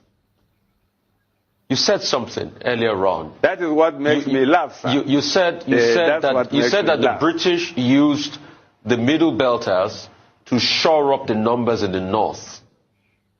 Let's talk about numerical advantage. The North and numbers. Yes. Thank you. The North they use this argument, we have the numbers, etc. Take the Middle Belt out, where are the numbers? They know they don't have the numbers, sir. They know it. But of course, for propaganda purposes, they use that argument, we have the numbers, we can do it. Now, the North, the British wanted the North to remain monolithic for some reason. They wanted it because they wanted to hand over power to the North. And they used Middle Belters to beef up the population of the North before independence. And though before independence, if you look at the population, go back to history, all these things are there, you can Google and see. The Southeast and Bamenda had the highest population, followed by the Southwest and the North, that is including the Middle Belt, had the third population in terms of numerical strength. However, the British wanted to hand over to the North and therefore denied the Middle Belters a region for themselves. Though after independence, the southern minorities were given Midwestern region for also political consideration, which now we know as used just to whittle down the strength of the Southwest. But all the same, we who consider ourselves Middle Belters going down history and memory lane are saying we are not Northerners. We are Middle Belters. And the North has always considered us that way. Anyway, when it comes to such consideration as North, they say all of us as North. But when it comes to appointments and other considerations, they don't consider us as North. So why should this hypocrisy continue? Let them just say, we are Middle Belters, they are Northerners. Let everybody be who he is. You have heard from this man. And this is part of the education we are talking about. This is why we are doing what we are doing. This is what Mazi Nnamdi Kanu did. And this is what Biafra is all about. Let every region be on their own, grow in their own space, at their own speed. Why do you continue to force people that have different ideology, people that don't have the same value system? Why are you forcing them to be together? Why? Mazi, do you know if this is new? It's a recent video from Rufai, that Rufai guy. It's not recent, it's an old video. Okay, but the truth of the matter is that he was just speaking the truth, as simple as that, you know. And this is, if the whole thing, everything you see, all the problems you see happening in that contraption was primarily, you know, like engineered by the British. There's this American economist, is an economist, Jeffrey Sachs. He goes about everywhere talking about how, yes, he said, yes, America, they have their own share of domination and bullying, blah, blah. But primarily, every region you go, every continent, there's not even one, you don't see the imprint of the British. The level of, the type of historical problem that they brought to every region, they are always in the midst of every problem you see, be it Africa, be it Asia. As we speak now, Pakistan and India, they're having their issue. If you trace the origin, it's them, the same people. You go to Australia, you go to Canada, even the America too, it's the same people. And as we speak now, they have a very strong hold on Nigeria. I'm telling you the truth. But because of their level of, should I say the word sophistication, people, okay, France has their own share, but the British are the very subtle when they do their own. It's like you can't even, you have to be really, really aware to know what you are dealing with or whom you are dealing with, you know. So if you look at now, the case of Ibrahim Traore, is tied to the same thing Nnamdi Kanu is going through. Of course, it started with Nnamdi Kanu before Ibrahim Traore, because I saw yesterday, I didn't know it happened in London, a protest over this whole conspiracy against Burkina Faso, against Ibrahim Traore. But they just look at it, but it's just not, it's all over all this black continent. It's just a one big global conspiracy, because it happened directly with the French, but they are all connected, be it France, be it Britain, and even America, because they always have this. And yeah, so obviously, you see that Ibrahim Traore, all he asked is to be allowed to run, the people to run. Why do you feel you are entitled? Why do you feel that sense of ownership of a people? Like, I mean, it's crazy. So, but because he said, leave us alone, let us self-govern, they now conspire to take him out. If not for the protest that's going on around the globe, mostly the black nations, Caribbean, Africa, we see and a few other Caucasians too, who speaks against it, because it has happened for so long, continuously. It's happening. People are just fed up somewhat. Well, thank goodness for Russian Federation, who has come out undoubtedly. They say they just put everything there. They say, no, this is enough now. Enough is enough. They put everything down there just to make, you know. So you begin to, why does this Western imperialist, they just believe that they, oh my goodness. Wait a minute. When they come, what you go do?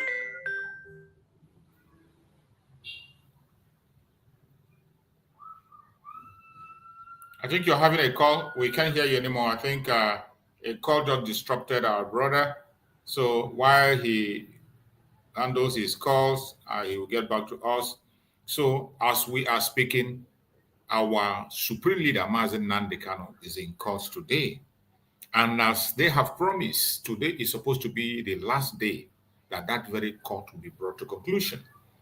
And as the court is going on, so many questions will be asked, so many things are going to be thrown out and thrown off.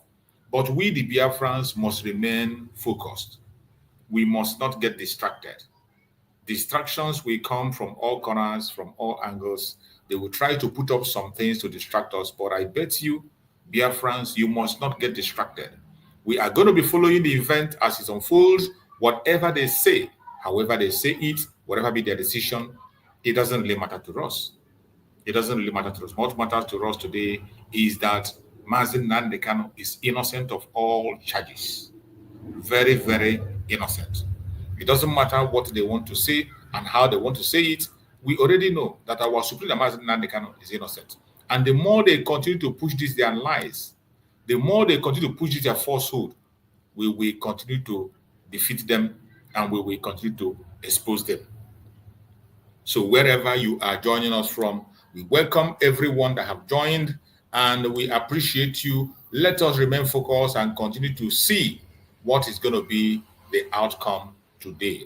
As they are in the course, a lot of things are going to be coming up. As issues are coming up, we will also try as much as possible to be presenting it so that we can be able to be looking into those matters and see what is actually going on. So the update we have here that we need to speak about is said, questioning transcription of court proceedings. The questioning procedure of court proceedings.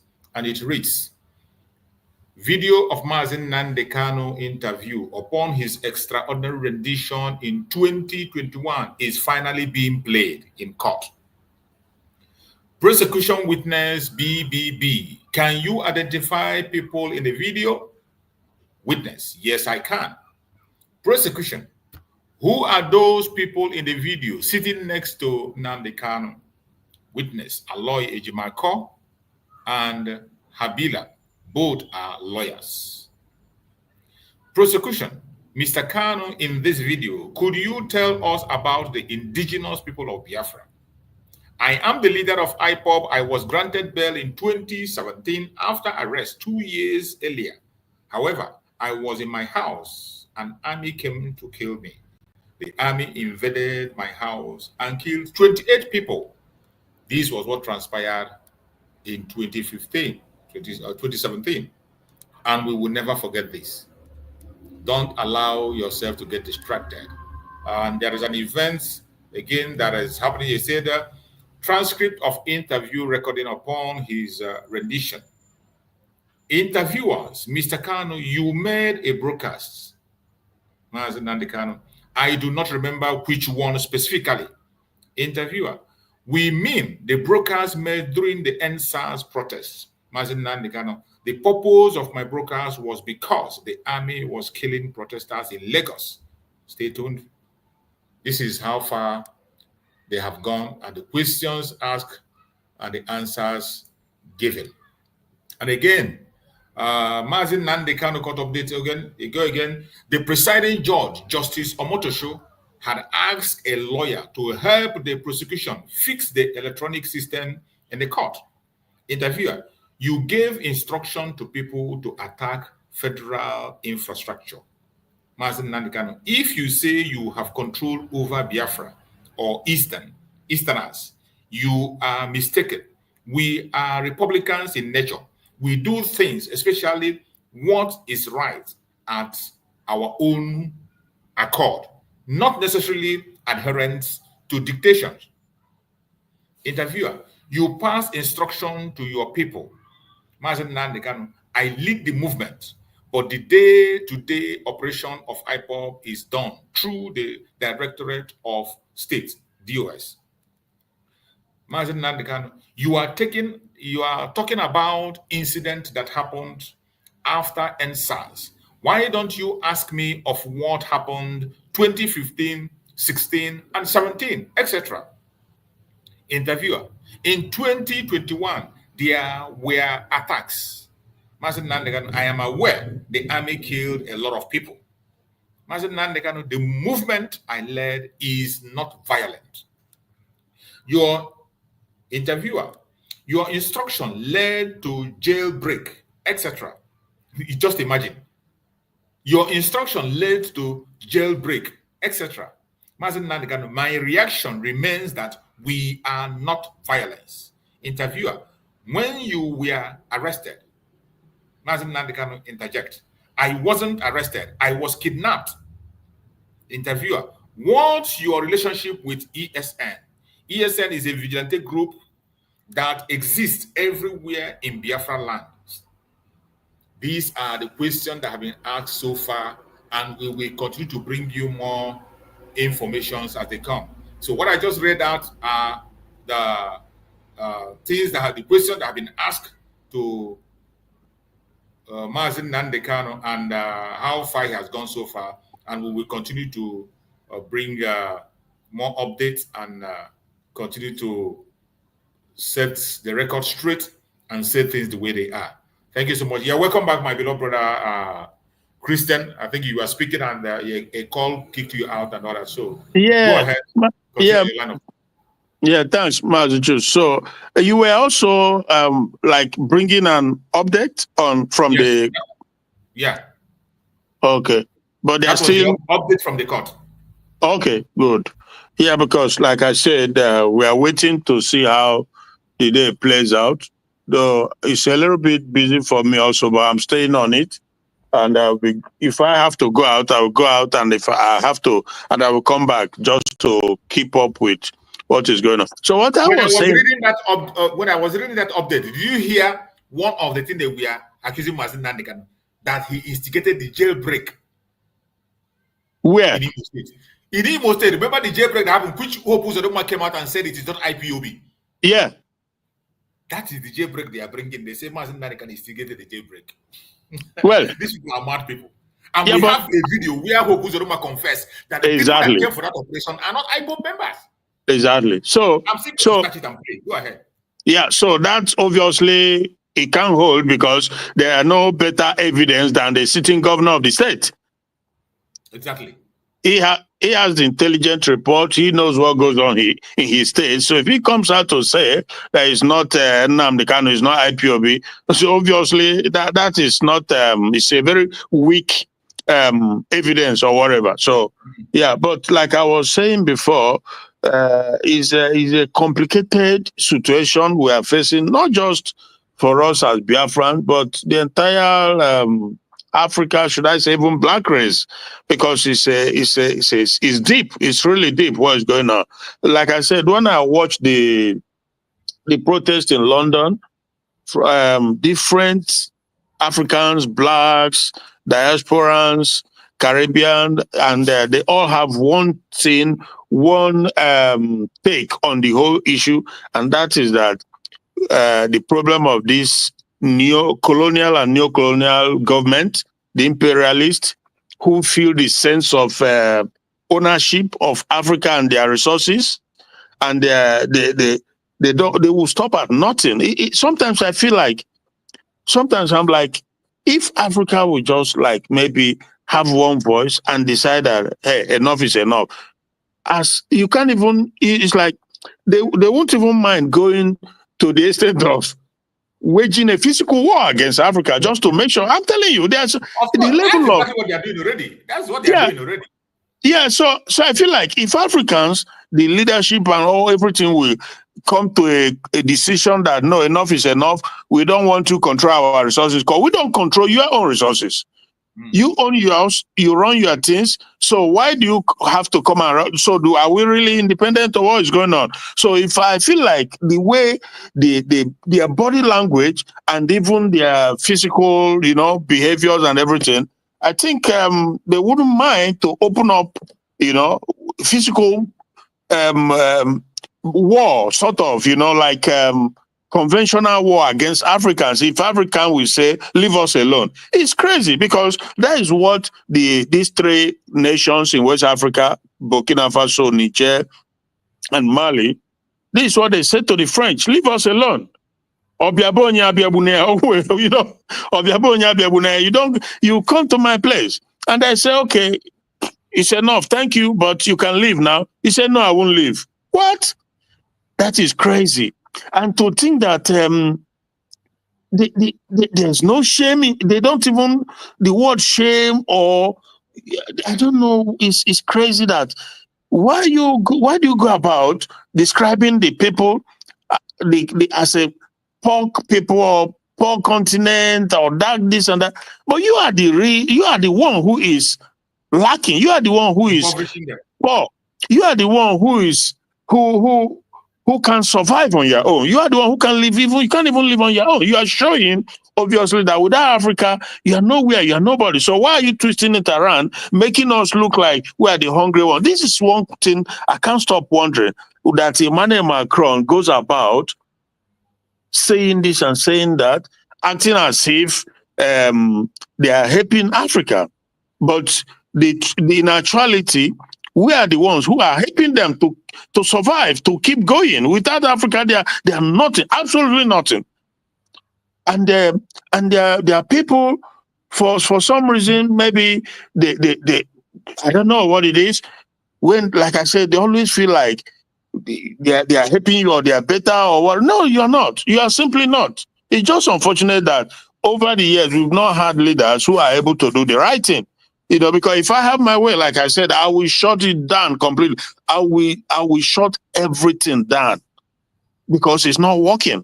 You know, so why do I bring this up? Is connected directly to the situation Nnamdi Kanu is facing, because Nnamdi Kanu knows this thing better than anybody, and he has been speaking on it. He has been speaking about it, but the British, they are not happy that he speaks truth. They feel threatened. They feel like he's trying to awaken the people. He's trying to. It's just crazy. But yeah, well, we must keep up. And another unfortunate aspect of it is that the whole, when it comes to this Africa, is not cohesive enough or well enough to go through the right channel, because again, like you say, you see that the like Nigeria, you know, so it becomes very difficult situation, because these Fulanis whom they handed over the country to, everybody knows that lots of people have come out to say they created it, handed it over to the Fulanis, and there's a reason for that. So they have now come up with their own agenda, try to not only expansionist agenda, but to recolonize people again. It's crazy how they too feel like they have the opportunity to, you know, lord it over everybody. The Sultan, he sees himself, he's human being, Jesus Christ, human nature. The Sultan feel like he is the Islamic God of Nigeria. Even this very dark man guy they kidnapped the other day, I think they left him yesterday or so thereabout. It's also not unconnected with the issue he had with him, because he rebuked him. He said something, well, respectfully, whatever, but it's all added up to why they kidnapped him. So many other people he tried to rob in the wrong way. Now, so obviously the Sultan is trying to lord it over, and the one from Oba Obini also tried to lord it on the people from Igodo, the Igbanke. You see how, but that's sometimes, I don't know, but people will always have to. You can't give up, because if you give up, if you don't fight, then you don't deserve to be free, like Traore said. So it's complicated, but at the end of the day, when you have justice on your side, you're on the right path. You have to keep pushing, because eventually you will get justice, you will be free, you will get your freedom. So let's just wait and see what happens today, and from there we take it up from there. One thing is guaranteed: we will never, no matter what they do, we just have to keep moving. We have to keep pushing. We will never succumb to their blackmail and to their treachery, these evil people. So yeah, let's, if anything, bro, just keep updating us. We are with you. Thanks so much. Thank you so much. Thank you so much. I appreciate you for that amazing contribution. Let us hear from our beloved sister, Ojugo. You're here. Take your mic, Ojugo. If you're free, go ahead and speak to us, our sister, Ojugo. Good morning, my brothers in the house. You're welcome. Thank God for another day, another life, and to we thank God that we are alive to witness the case of Mazi Nnamdi Kanu, and we pray that we'll be alive to also witness the case of Simon Ekpa. We're watching, we're looking. We know that left for us with Nigeria, Nigeria can never defeat us. Never defeat us. Mute yourself, Anderson.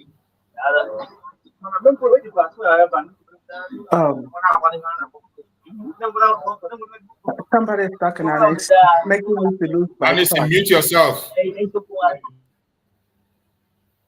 Go ahead, my sister. So they know that left for Nigeria with us, Nigeria can never defeat us at all. But we know the hands that are fighting this battle. It's not a small hand. Like our brother said, and I said that before, that we should be expecting the worst. The way the whole thing is going, we should be expecting the worst in Africa, generally, because what the Yoruba man knows is gone. By fire, by force. That's what they know. And we have to be ready for the worst to come. Because they're not going to let Africa go free, go like that. It won't be possible. And they're helping, they said they're helping Africa. How are you helping Africa? Is it with a free visa that you're helping Africa? You don't even allow African people enter your country. That's why a lot of them are dying in the desert, trying to get in there. And why would Africa, and you see them, they give visa to those who will be useful to them. Of course, that's what they do. They will give free nurses, the doctors, okay, come, school, come, work. Every other person, now, you have to go through the desert to get in there. So how are they helping Africa? By giving us a crap of food that remains from their table? Let me tell you, I worked in a place in America long time ago. It's a volunteer, you volunteer there, where they package food for African people, minus Nigeria, anyway. That place will package food for people like Tanzania. I went there. If I tell you I didn't cry, I will be lying. And, so many things were going through my mind to this point. And this is where resources, I called my friend from Tanzania. I said, there's a place we package food. Everybody knows that, when I lived in Minnesota, before I moved to Texas, everybody knows that place. You volunteer. It's a volunteer place. You volunteer to package food. You ask them where this food is going.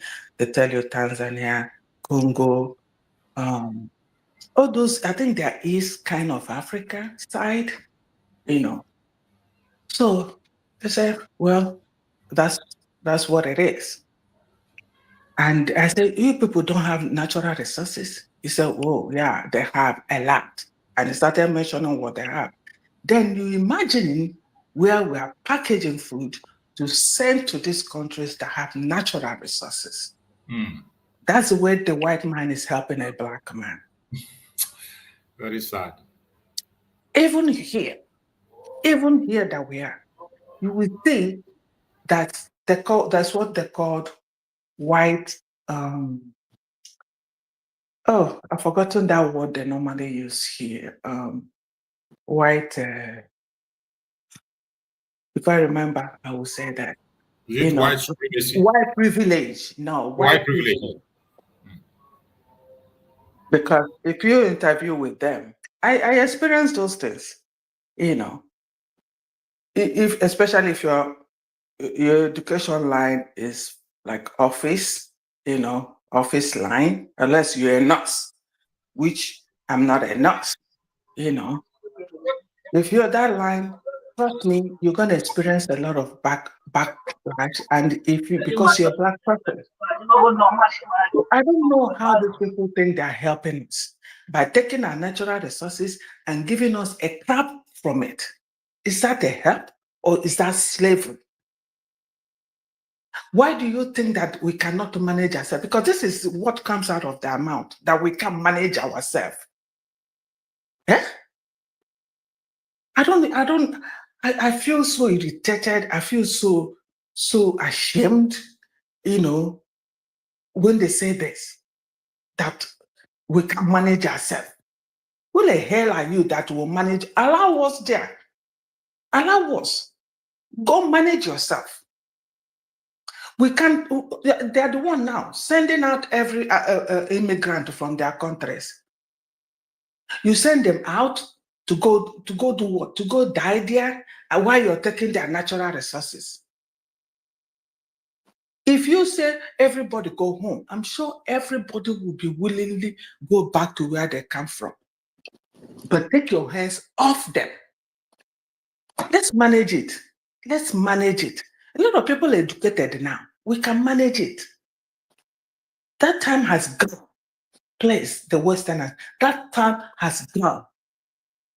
There's a lot of educated, anyhow, IT, whatever you want, you talk about it. Yeah? So that's why when I'm looking at what is happening to Simon Ekpa and Nnamdi Kanu, let me tell you, I'm so tired of it because at the end of it all, the advice comes from the West. Advice comes from the West. This is a man that is a citizen of the Western country. And the Western where he belongs to are not fighting for him. Do we ask why? Because they think that he was preaching against them. He didn't preach against them. He was educating our people to open their eyes to know that we are still in slavery. We are still in slavery, modernized slavery. So we're not just fighting Nigeria. Who is Nigeria? We win them for a long time. Who is Nigeria? Biafran would have gone for a long time, beat them up and go. It's because of all this France support. Now they bought Finland over. Finland is manipulating so many stuff and all this stuff. Manipulating things that, which interview have you conducted to say that it's committed to? I don't understand. I don't know, that concluding on nothing. They bought them over. Huh? So, so many things are going, and the people working with them are in our midst. The people working with them are seriously in our midst. Giving them information are in our midst, for crying out loud. So, let's see how this rolls. I'll keep hanging in there to the end because we need to know what's going on in the court. And thank you so much, Jukes, for updating us on this court case going on. You know, hopefully they conclude it today, but I don't think that is. I don't know if it will happen that they will conclude this case today. But we pray. Let's see the outcome of it. Send the poor man. Yes. Who broke the prison? Okay, what about the one that they broke at Abuja during Buhari time? Who did that? Has the person been persecuted? Are those people, where are they? Did they brought them in court?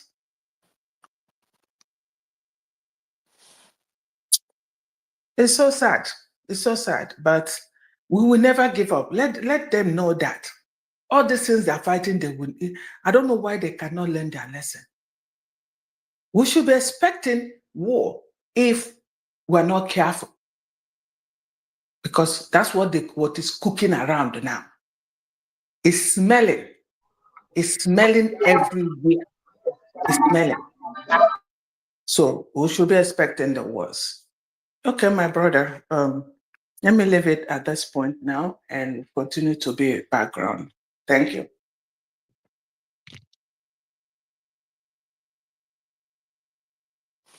Can you hear me?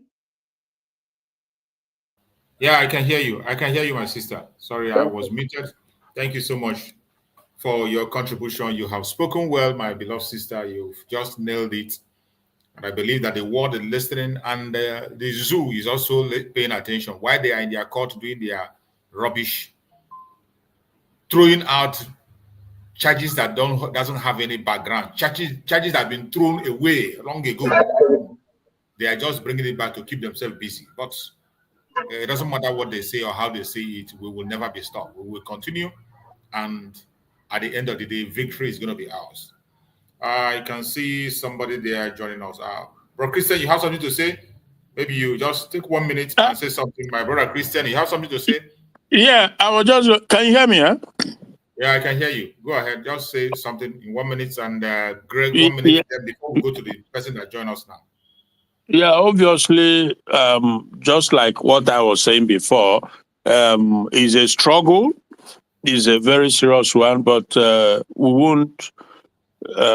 This generation, Biafrans, even Africans, they've risen. Trust me, it's not gonna be. We know that we know that they have some of our, should I say, leaders or politicians or presidents whom they are using. Like Tinubu. Tinubu is an asset to them, you know. So, and he now is dancing a very delicate dance in Tinubu because it's just.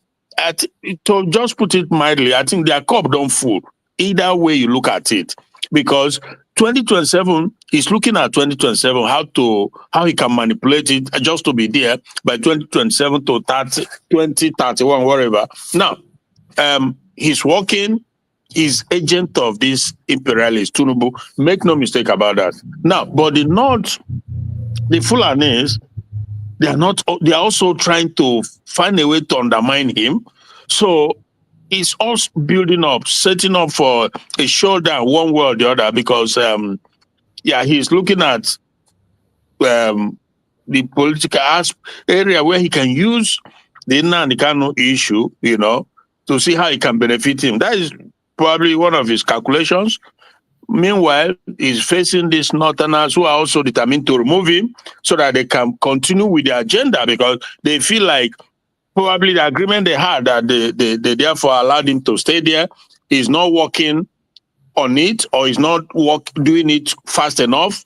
So it's like I say, God just keep us alive. We see what happens. But yeah, for us, it's all about Biafra, whatever they do. But we keep an eye on them too. We will never, just because it's Biafra, no, we will also be watching them, because it's a multidimensional problem or situation confronting everybody. So while we are doing what we are doing, we will keep one eye on them to see the step they take, so that when opportunity offer itself, we take it. So thank you, my brother.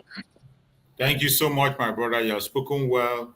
My brother Greg, are you there? Just take 1 minute, my brother Greg, and speak before we give the mic to Anderson.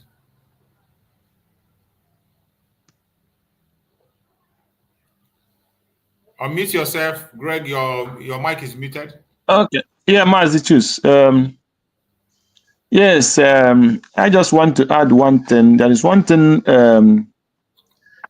Mazi Christian said.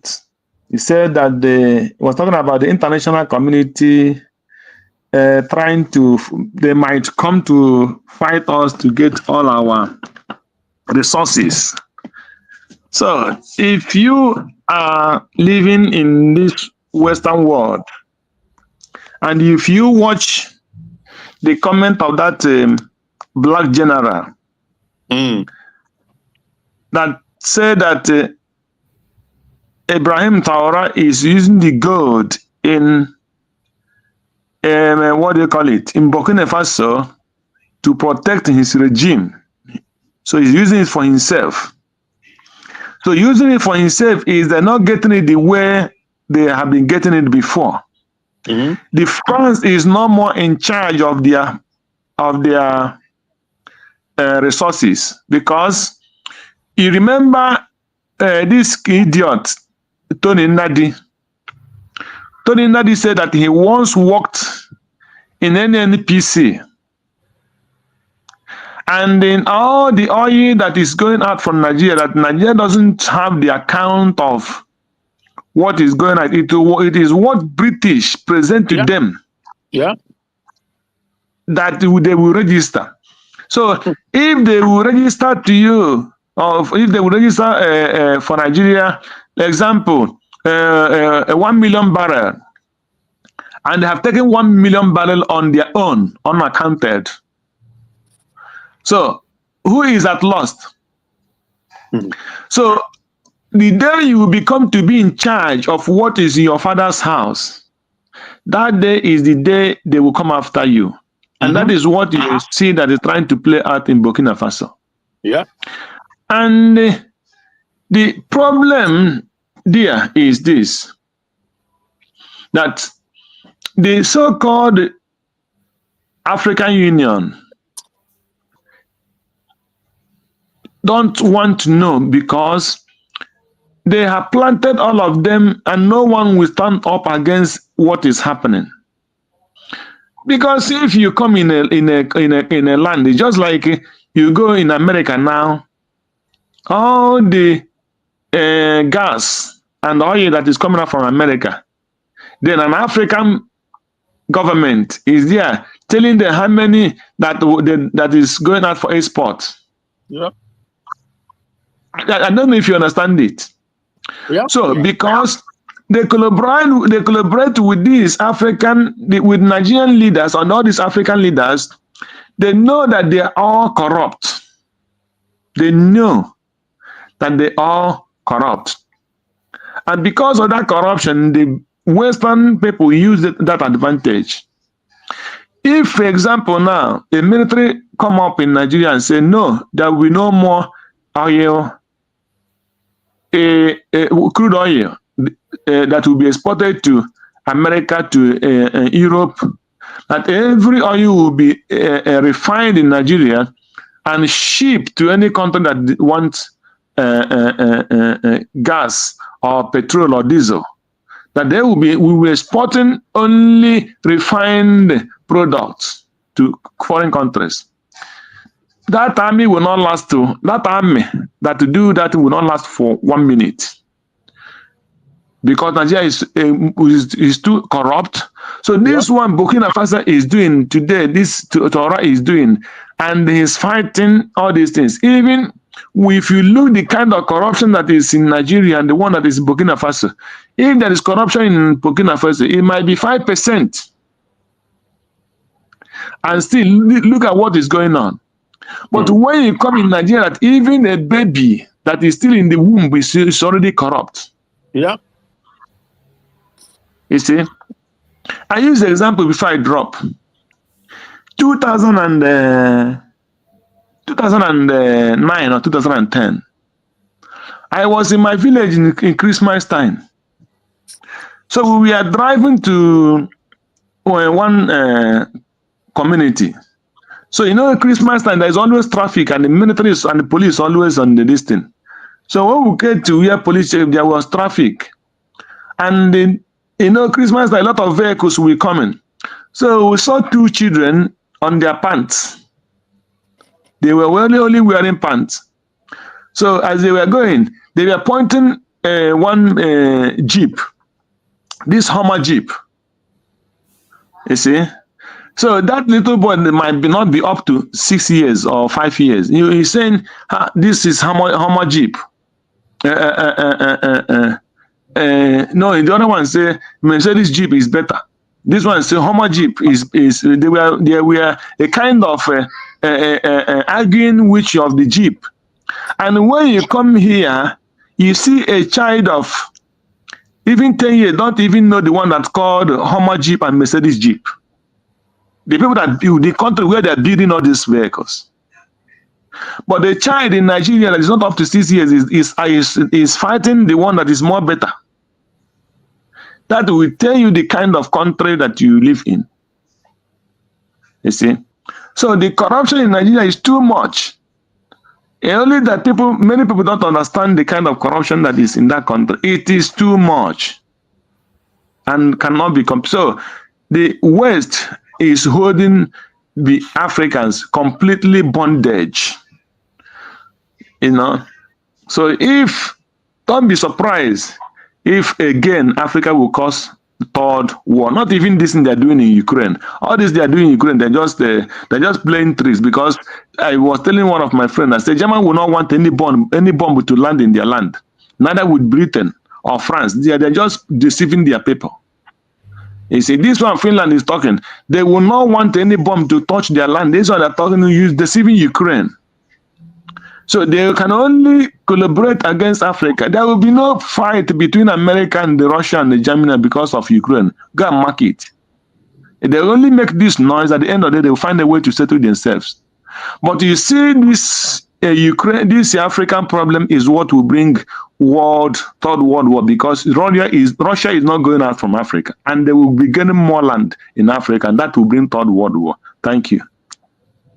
Thank you so much, my brother. You have spoken well, and I appreciate your contribution that you have just made. And I want to play a video.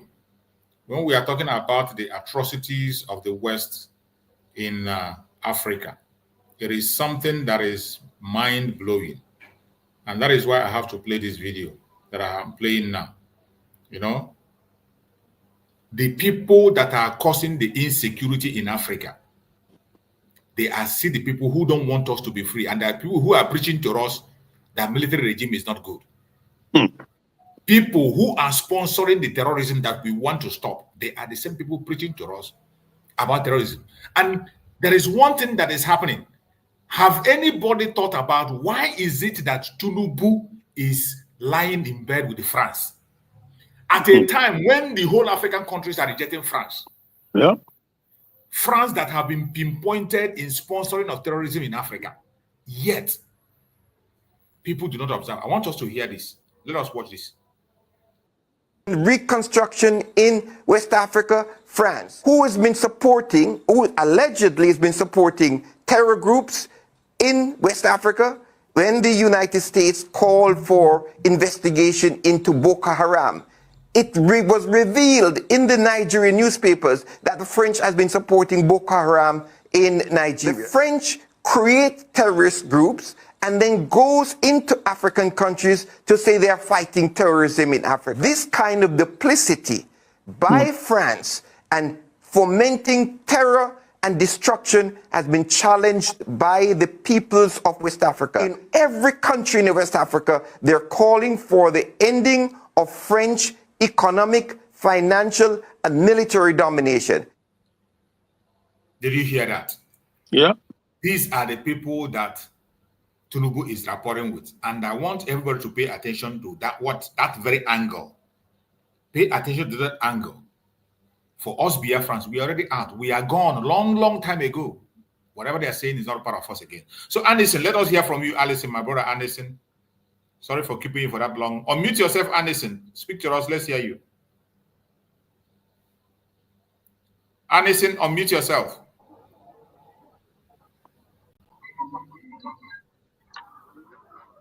Good afternoon. From my end to you, brothers.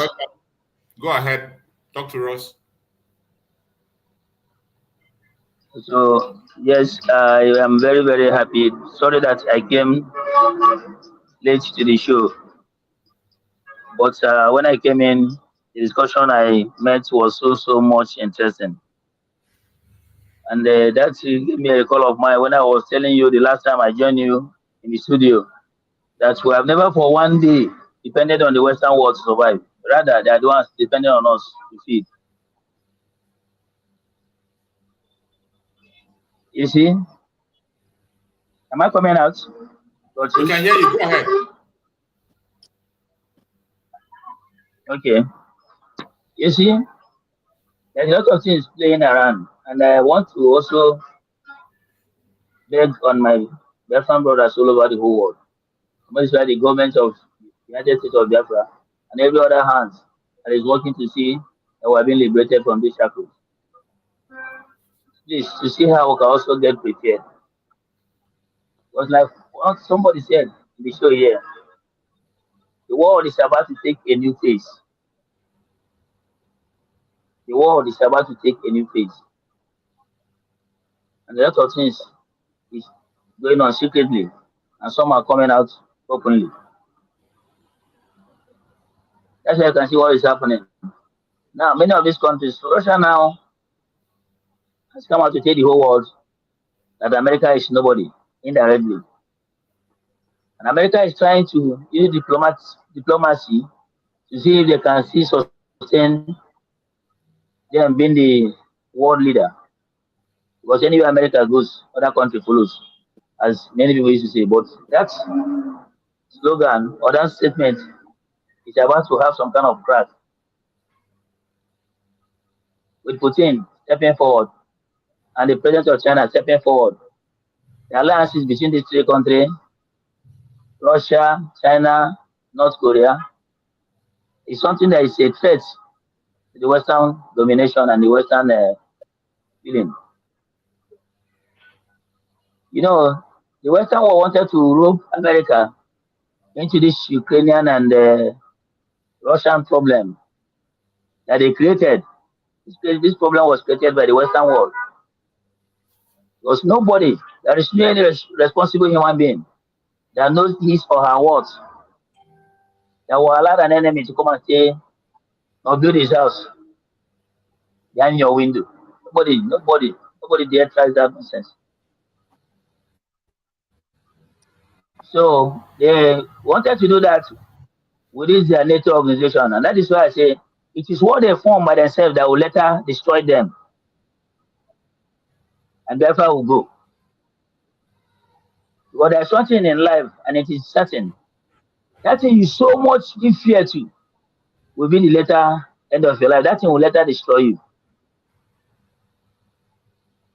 So that fear you see them having on Biafrans and using it to form a kind of nonsense in all over the whole world. I used to say it, and people are taking it for granted. The world should look to what is on the ground, and they let Biafra go freely. We're free people, not nobody. Somebody said it in the show also. That Nigeria is nobody to stand before us and ask us not to move. No, put the whole tribes in Nigeria. They cannot stand United States of Biafra for a month fight. We squeeze them and go away. But I've said it, and I'll continue to say it as I keep saying it right now. Our fighting against powers and principalities and forces in high places. Biafran, despite all this oppression and all this formation of organization, like the way NATO is hunting them now, because that is where they wanted to use, what they wanted to use to rob America being the head of NATO. But that's very unfortunate to them. The coming of Trump didn't allow that to work, because Biden came back or Democrat came back, by now you'd have feared the amount of resources America has given in support of Russia, in support of Ukraine, if they did not come face to face. And that will become a war between America and Russia. And it will trigger this change that want to take place. Many people are no longer happy that America has maintained this world power over the years. But America also is also causing problems as well, because they are supposed to stand on the side of justice that will give them the strength to continue maintaining it. But they say injustice going around the whole world, most especially in the African continent and in Biafra, to the people of Biafra in particular. Everybody turn a blind eyes. I say many countries, many superpowers will fall. A lot of things will take place. That is why Mazi Nnamdi Kanu said it is going to be the last miracle on the surface of this earth. And Biafra will come. The Western Europe, having been playing all kind of pranks and hanky-pankies, all their their shenanigans, controlling the affairs of African, and we're fighting them all this while, seeing that it was almost at the 11th hour. It's so true. To arrive Biafra, that was when they connected Alex Cobb, and they used him to keep a kind of bring another delay This is only one thing they are doing in all this nonsense is just a little delay. But they should be rest assured that Biafra is already gone. Biafra is already a standing nation for God Himself and not for any man. This is why they are now bringing in the Northern Europe, the Scandinavians, to help them in this fight. Look at what happened in Norway. The way they silenced, they arrested a just man in Norway, the same brother. And these are the people that we once respected. That these people are not as corrupt as the Western world. But just because of the freedom of Africans, and most especially Biafrans, the whole world is getting into a rotten mess. People that are once respected begin to lose the respect. The world is standing on a shaky ground, and anything can happen at any time. And that is why I'm asking that Biafra should be prepared in every aspect, please. So that any opportunity, like the other person said also, at any slight given opportunity, we match out and they go away. It is paining them that Africa has come to let the whole world know that those things that are, and they are using it to suppress Africa and make us to appear inferiors. It's now becoming open. And this opening is telling the whole world that these people are living on stealing. This Western world, the whole of their lives, they are living on stealing. There are people whose conscience is dead from birth. That is why one of our brothers said that you should be ashamed. It is crazy for them to stand that Africans are depending on them, and when we ask them to go, they refuse to go. But there are people's conscience is dead from birth. They represent the Lucifer, the devil, I should say England is representing the seat of the Queen of the Coast. And they be manipulating the affairs of this world, causing problems everywhere because they don't have shame. Now, amazing they cover, thinking that with it, they will continue to suppress Africa and keep Africa in a dark world until the end of age. It's failing them. And they are running here and there, seeking for help. The whole of them form alliances from the Western world to the Northern Europe, to the Eastern Europe, and to the other ones. All of them are coming together, fighting a single people, the Biafrans. But that is the fight. Everything you see that is about to take place in Africa is the courtesy of the message of Nnamdi Kanu. Those who are intelligent, young Africans who know really what is happening, dwell on it and want to use it to debate Africa. And the Western world has noticed it, and it's become a problem. It's causing them, it's giving them a nightmare. They cannot do anything. They cannot hide the shame.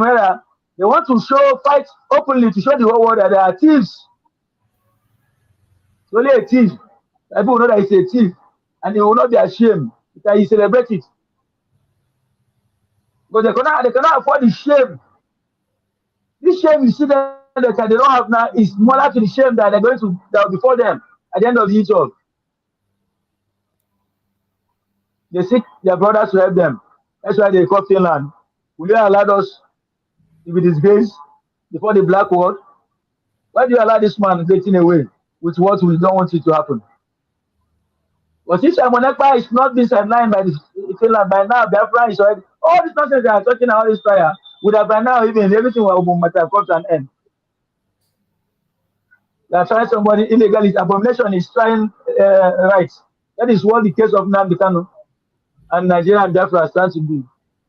Abomination is standing to try righteousness. And the whole world is watching. Many claim they are not, they don't know what is happening. And while they are fully aware. But because it's a global conspiracy. It's a global conspiracy to make sure that Biafra and Africa is not redeemed. But who says that? They think like man. Well, they will certainly see what is going to happen in few years to come, not too far any longer. It should be rest assured and be aware that the evil cup is filled to the brim. And God's anger is about to come on them. But they've done a lot of evil to God's people with impunity. So all this you are saying, this shenanigans, It's a kind of an agenda, something that is not new. We never for one day depended on the West for anything. They are the ones surviving from what the blessing that God gave to us. No. And now they've grown big. From our resources, they are strong. They've built a strong nation. And they're using what they took from us to still fight us back and see if they can continue to relegate us to a very low background and continue exploiting us so that they will continue to survive, being superior, and we be the inferiors. Thinking of try and round up in 1 minute, my brother, so that we can allow others to speak. So that is just the point. That we ought to stand up and face it once and for all. The evil is too much, and we're not finding it easy. We are saying we can do everything for ourselves. Let us go. Even though we fail, then they should step from behind and laugh us. We say we can do it. Are we doing it now? They should please give us way. All this nonsense they are doing will not work. And Finland should be should know that the Biafrans are watching them. And if anything untoward happen to Simon Ekpa, there is going to be terrible on them. They should not even think that with all this nonsense and their alliances, we help them to escape it. They will never. The best thing for them now is to make sure that Simon Ekpa is set free. He has not committed any offense not to anybody. He stands for the more than 80 million people, and we voted him. He is our PM. Nnamdi Kanu is the supreme leader. They should allow them go and let Biafran go. We have not committed any offense against humanity. They said on 25th of May they are going to bring him to court. All of us, they turn it to June. For more than 6 months, you don't have any case on somebody, you don't have any charge, and you are keeping him. The evil of the world, the conspiracy against Biafrans. But they will see how it's going to end. But it's better they make it while the sun shines and get free from this shame that's going to before them. You're welcome. But I'm very grateful, and I thank you and all the media warriors for the good work people are doing for the Biafrans. And like I used to say, we will live to celebrate people like you and to be happy in the land of Biafra as a free people. Thank you. Thank you so much, my brother Anderson. I appreciate you for your contribution. You have spoken well, and I believe Biafrans are listening. We are still having some updates. Huh? Thank you. So we'll go for that. We are having some updates that is coming up. We are having some updates coming up from the court. The update we have so far from the court says another audio broadcast is being played in court where Mazi Nnamdi Kanu said the following: "Nobody can stop us. Ojukwu said it long ago. We are unstoppable and our enemies know this. We are sensitizing our people." Talking how Igbos were forcefully taken into other regions to further divide us. Witness the broadcast to confirm whether or not he made the broadcast. Interviewer: you said kill them. Mazi Nnamdi Kanu: would you support security agents killing people? The interviewer answered no. Interviewer: what about the seat at home of 30th May? Mazi Nnamdi Kanu: you are ascribing power to me that I do not have, or should I say I lack. Is it when I say let there be light and there will be light? Witness: what we are asking him is why he asked people not to go out on the 30th of May, and as a result, people died. Prosecution: Ahmed Gulag and his assassination in the southeast. Justice Omotosho interjects: I do not have such name here. It is not on the record. Video continues playing. MNK: educating the DSS on how political issues should be resolved and how people interpret information differently. MNK: it is up to people how they assimilate or incorporate instructions or directives. Everything people do is based on their understanding.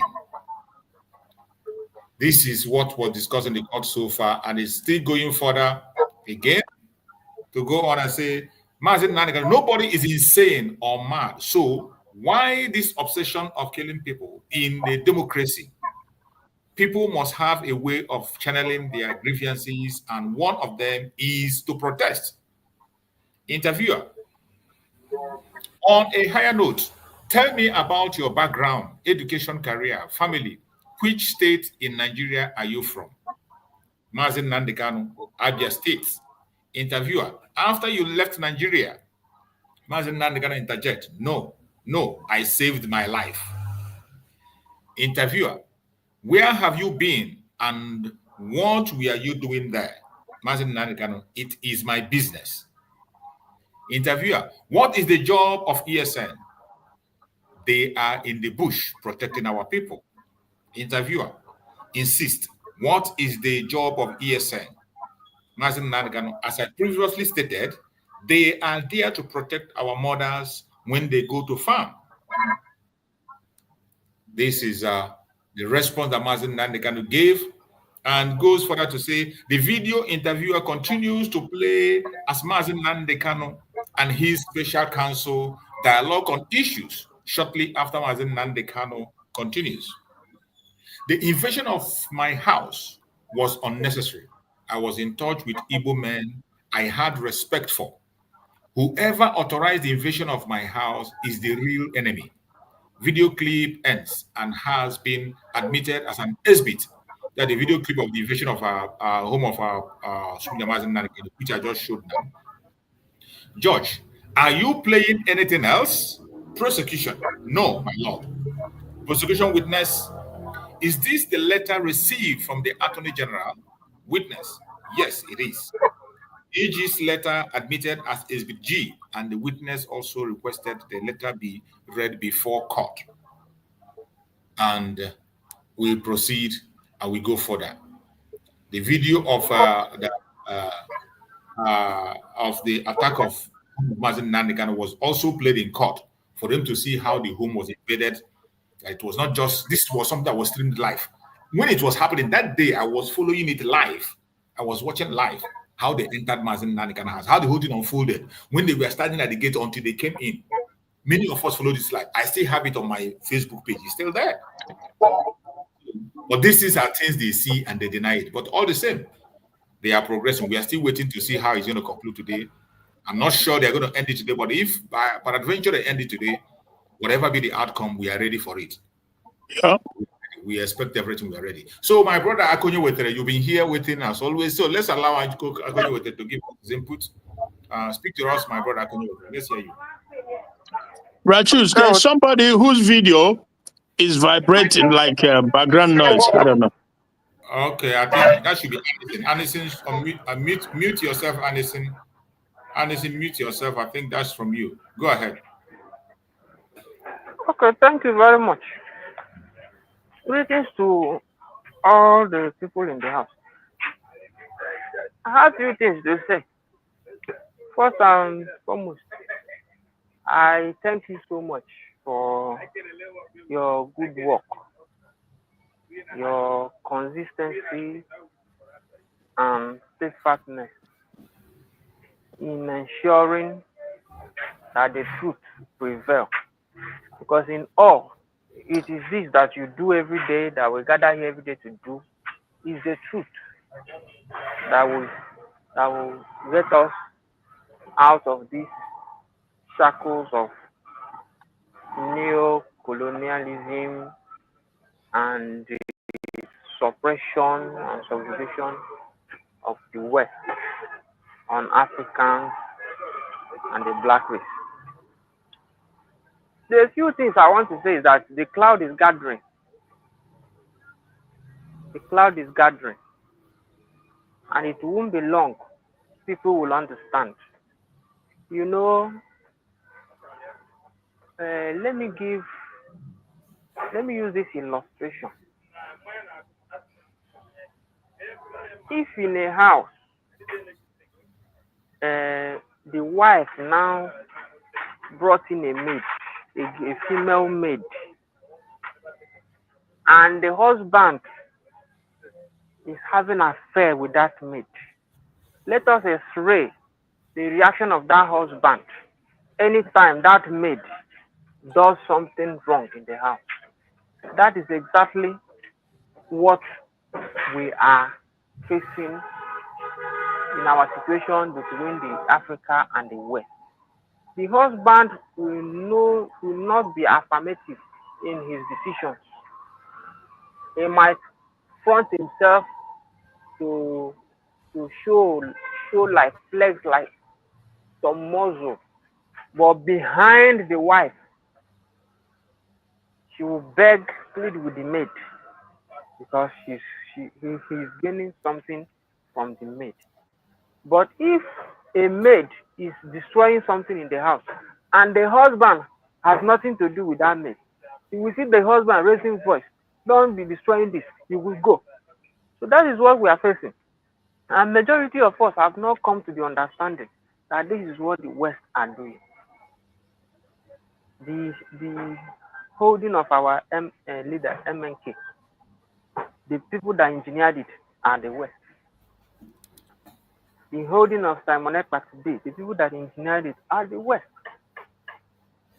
And how are they scaring through? Because we have not come to understand what the situation we are in as an African first and as a Biafran. Look at how MNK did his own self-determination preaching, his own preaching concerning the struggle. He was on truth. He was on truth. He was on fact. Immediately they captured him, which is what is supposed to happen. The people he called his own, the almighty Department of Sabotua, they derailed completely. What they hold fast was structure and how to raise money. Finish. Now, Simon Ekpa sustained the train, sustained the movement by staying on truth and fact. Now, it has come to the saturation point that he has to be called for questioning. The so-called cabinet of his again derailed again onto holding structure, leave it the way Simon left it and raising money. And you come and tell me that somebody sold Simon, and when Macron said that we cannot manage ourselves, you call it a slap in ourselves. No, it is the absolute truth. It's for you to analyze it. This is truth. Yes, this is truth. Which plays that in every man's life. The day you call yourself to order, tell yourself personally the truth about yourself. The business I did, I failed. I'm the one, 70% of what leads to my failure. I'm the one that constituted it. I'm the one that engineered it. That is the day your liberation will start.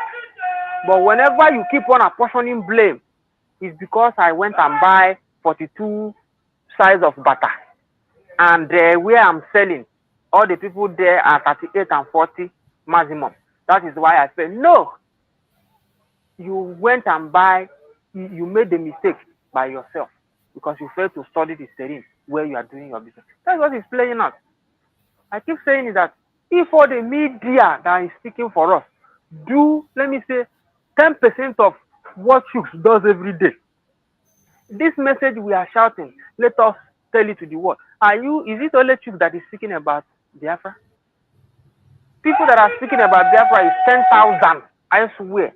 The bloggers that are flipping it, putting up all these ones that they call what will be their name for Lagos? That has their beer. All those rubbish propagandists everywhere. If everybody is staying on fact like this, the message will go far. I won't say much today. One thing I know is that what our brother said, Uncle Greg, that Ukraine, Russia, whatever, they are just They are just playing a smoke screen, trying to deceive people that the real issue that will cause World War III will come from Africa. I want to add to it. You see that second coming of their Jesus Christ that they made the Christians to believe, and the second coming of the Allah that they made the Muslims to believe. That 7 years, the Bible told them that there will be war of Armageddon. That after you, the Antichrist will come, and Christ will come and take his people. Let me tell you, that script is about Africa and the West. Ibrahim Traore is like he's stepping on the beginning of those years. If they take Ibrahim Traore out, maybe the uprising that majority, but is not the critical mass, might lead to some altercation. But if they did not succeed in taking him out, if you give Ibrahim Traore more 2 years, more revolutionists again will rise in Africa. And when they start gaining traction, the West will attack. That second coming of that their Jesus Christ will happen. Those descriptions that Bible gave them will happen. Up until Africans will understand. And I narrow it down to this our struggle. Up until our people begin to ask themselves a question. As I ask myself a question. First and foremost, what is Biafra? I make my findings. I know what is Biafra. What made Ojukwu to declare this? I have that fact for myself, not anybody that told me. Okay, as Ojukwu declared it and backed down after 3 years, what made him to back down? And as the struggle started again, resuscitated itself again in 1999 by Wazirike. What made Wazirike back down? Nnamdi picked up early 2010, 11, 12. What made him to be a bit silenced today? When we all of us begin to understand all those situations, the new crop that is speaking for this Biafra today, we will have a very better footing, better coordination on how to pursue this struggle. But because many of us are still fools, I'm sorry to say it too. I'm sorry if I insult anybody. Many of us that are in the struggle, we are still fools and dumb. We are still dumb everywhere, chasing what is not even meaningful to us. See, today, what are the US doing? Raising money, doing end of the year party. Fallback Republic, their own is they are dangling towards it. The one that call himself Ross, the manipulation is there, full glare to everybody. But you see some people that say they want to be after. As gullible and foolish that you are. Somebody that said 2 things in the morning, in the afternoon he has said another 3 things. In the evening he said it's 1, and you are still following him. And you want West not to manipulate you. Our sister Ojugo said that we have come of age. We are now educated. I want to ask, who teach the West, who teach the Caucasian this book that they are using to rate our intellectuality? Who teach them? Who taught them how to read and write? Who taught the Chinese? Who taught the Germans? All these things are what Nnamdi and even Simon said that got them created. And the followers are still fools. We are still foolish. But if you are waiting for Malema, PLO, Lumumba, they are part of the struggle, just as VDM own is going on. When you see the people that they go after, it's MNK and Simon. If Simon will open, there are some secrets that people die with. If Simon comes out, even our MNK, but great people are not foolish. They say few of the things they know. If they should, let's say they will just come and be telling us what has transpired behind the scene, you will know the reason why they are persecuting them. All those ones that are going free, claiming to be revolutionaries like Sowore and the rest of them. My brothers and sisters, until we, let me just narrow it to Biafra, until we, the Biafrans, find a common goal and form a critical mass that will undo the plan of the West. Some people will call it coming together. No, we don't even have to come together. But our togetherness will happen when everybody understands the real reason for our situation. When you understand it, it will shape the way you talk, your reaction, your engagement, where you go and where you do not go. Because you can't tell me that you are a pastor. Every evening, you are seen in a chalice. And when you are asked, you say you go to preach in the twilight of the day.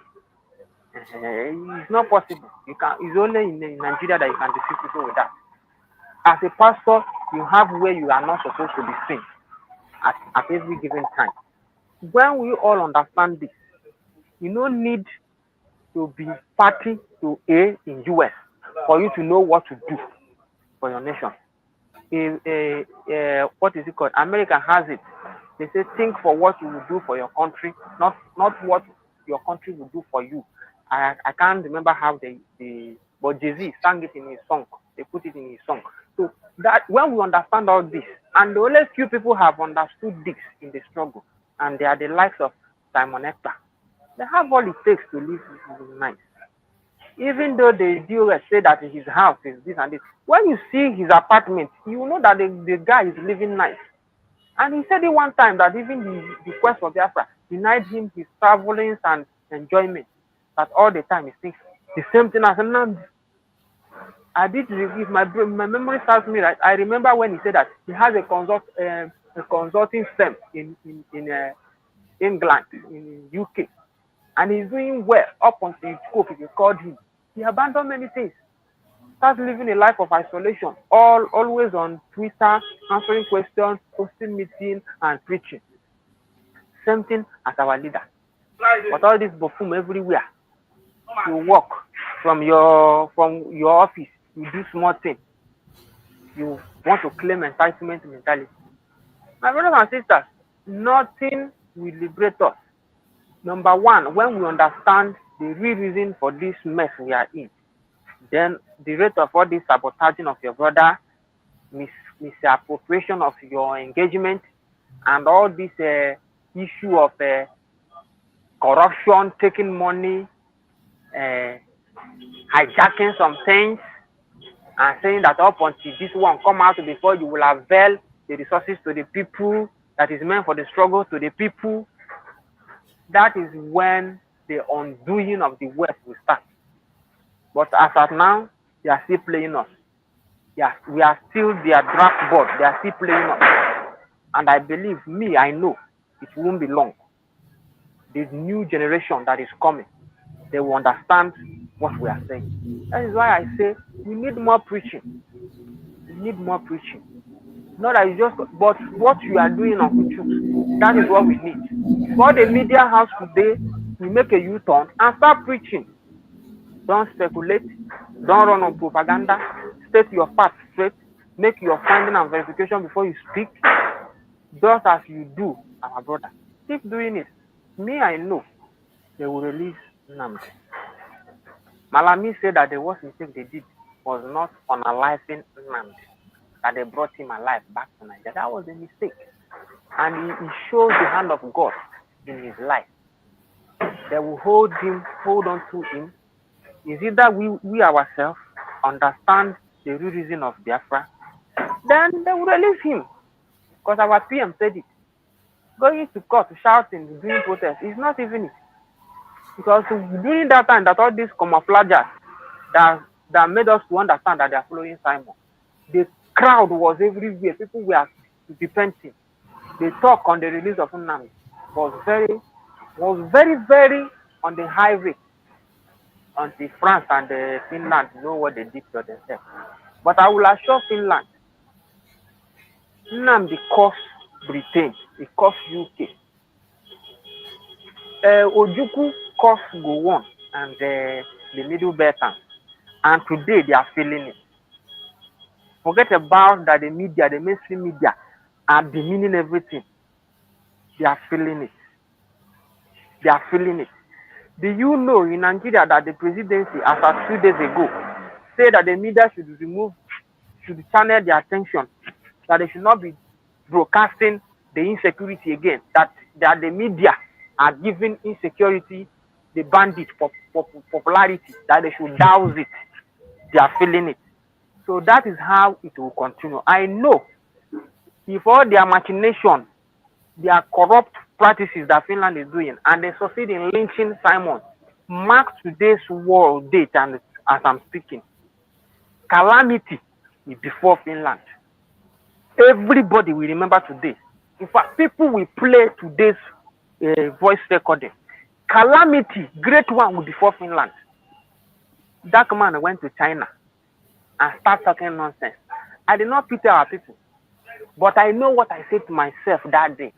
I said, dark man, even though my brothers are foolish, those saying money in water, they are stupid. Very foolish. But you are crossing the red line, and it wasn't long. This is not his travel. This one is just the beginning. It won't be long. You people will see it. Except he do what I said yesterday. He downs his tone and change. But if he want to front again, this guy is not taking Hageburia, Hage disappear. Because itu hana Igbo aka apụcha nkoto kwuru anyị lemere onwe anyị.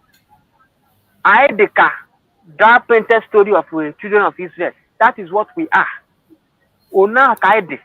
And in Bossy Pope get discover the secret in the Otala hide about the real owner of the story of Jesus Christ. Israel Galeme enjoyment, the grace had taken from us. They will be enjoying it as they're enjoying it today. Nobody is touching them because they understand life. People are here praying, beckoning on the God of Israel, but Israel are busy beckoning on the God of their iron dome and more sophisticated weapon to fight their enemies. But here, pastors are giving you handkerchief to tie on your vehicle, while they are using bulletproof car. They do not fly on your road. They say that the passenger plane makes their waist to be jittery and it pains them. They fly on private jets, no problem. Igbo, I am na you water. Make your finding by yourself. Even if you have the appetite to fight for us, let us go into politics, soil your hand and get. Don't come. You will read the character.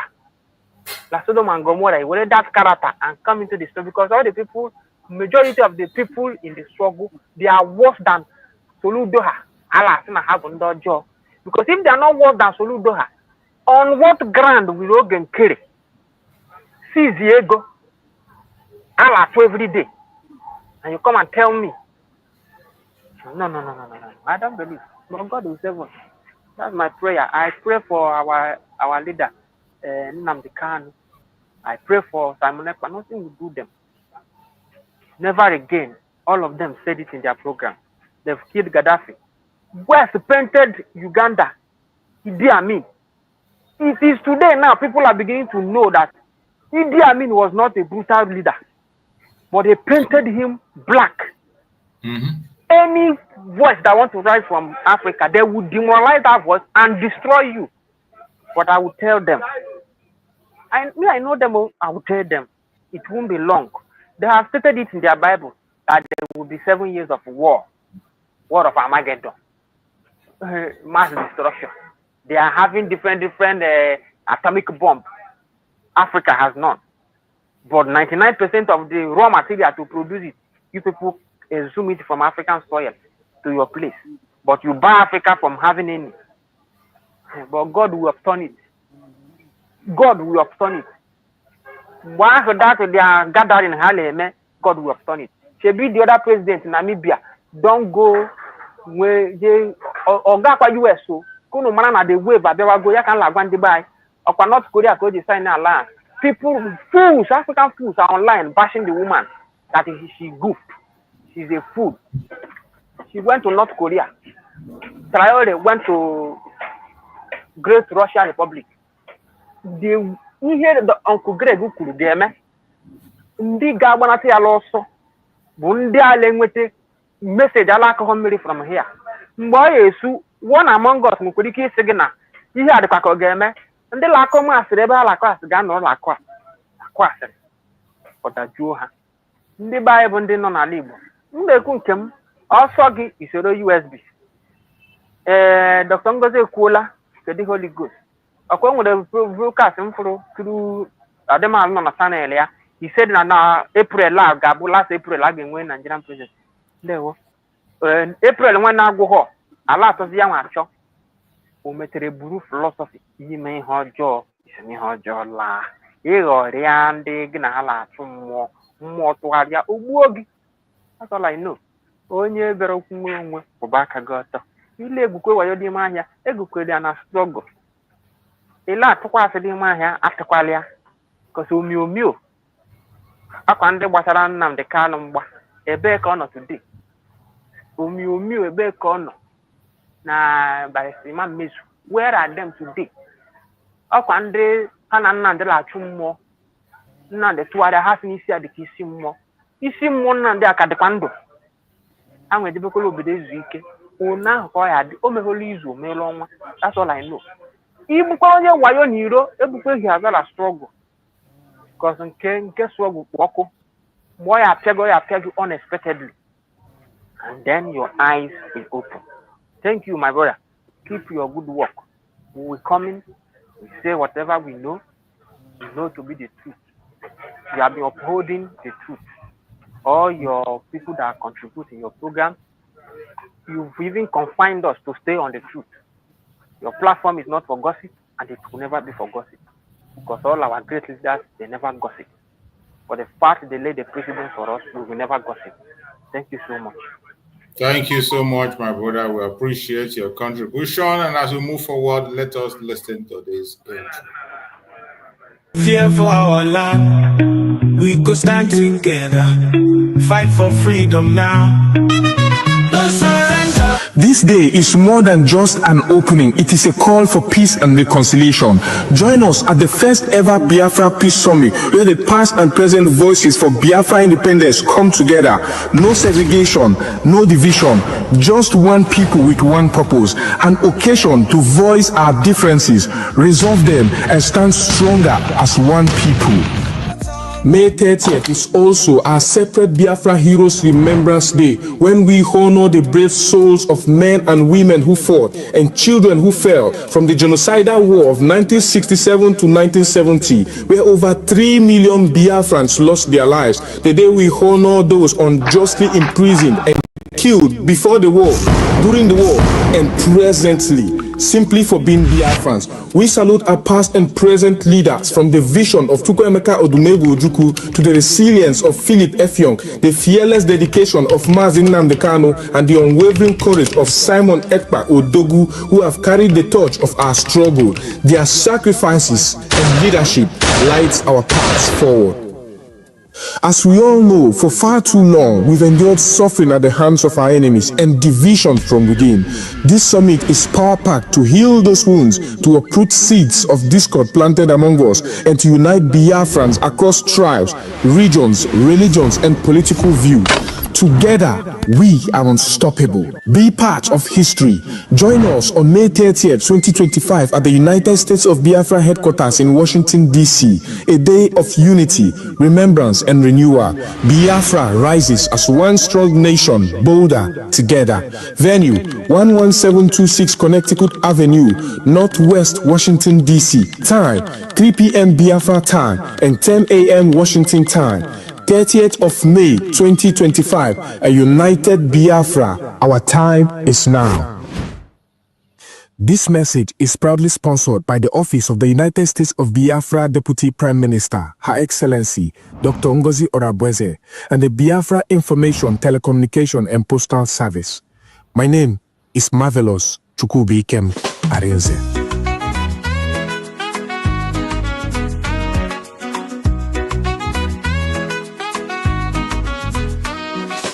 Face many things, we don't fall. Them took Nnamdi Kanu, but we stand tall. Simon Ekpa, them country still they strong. We go rise higher, no place for wrong. We no go fall, we go stand. In unity, we hold the land.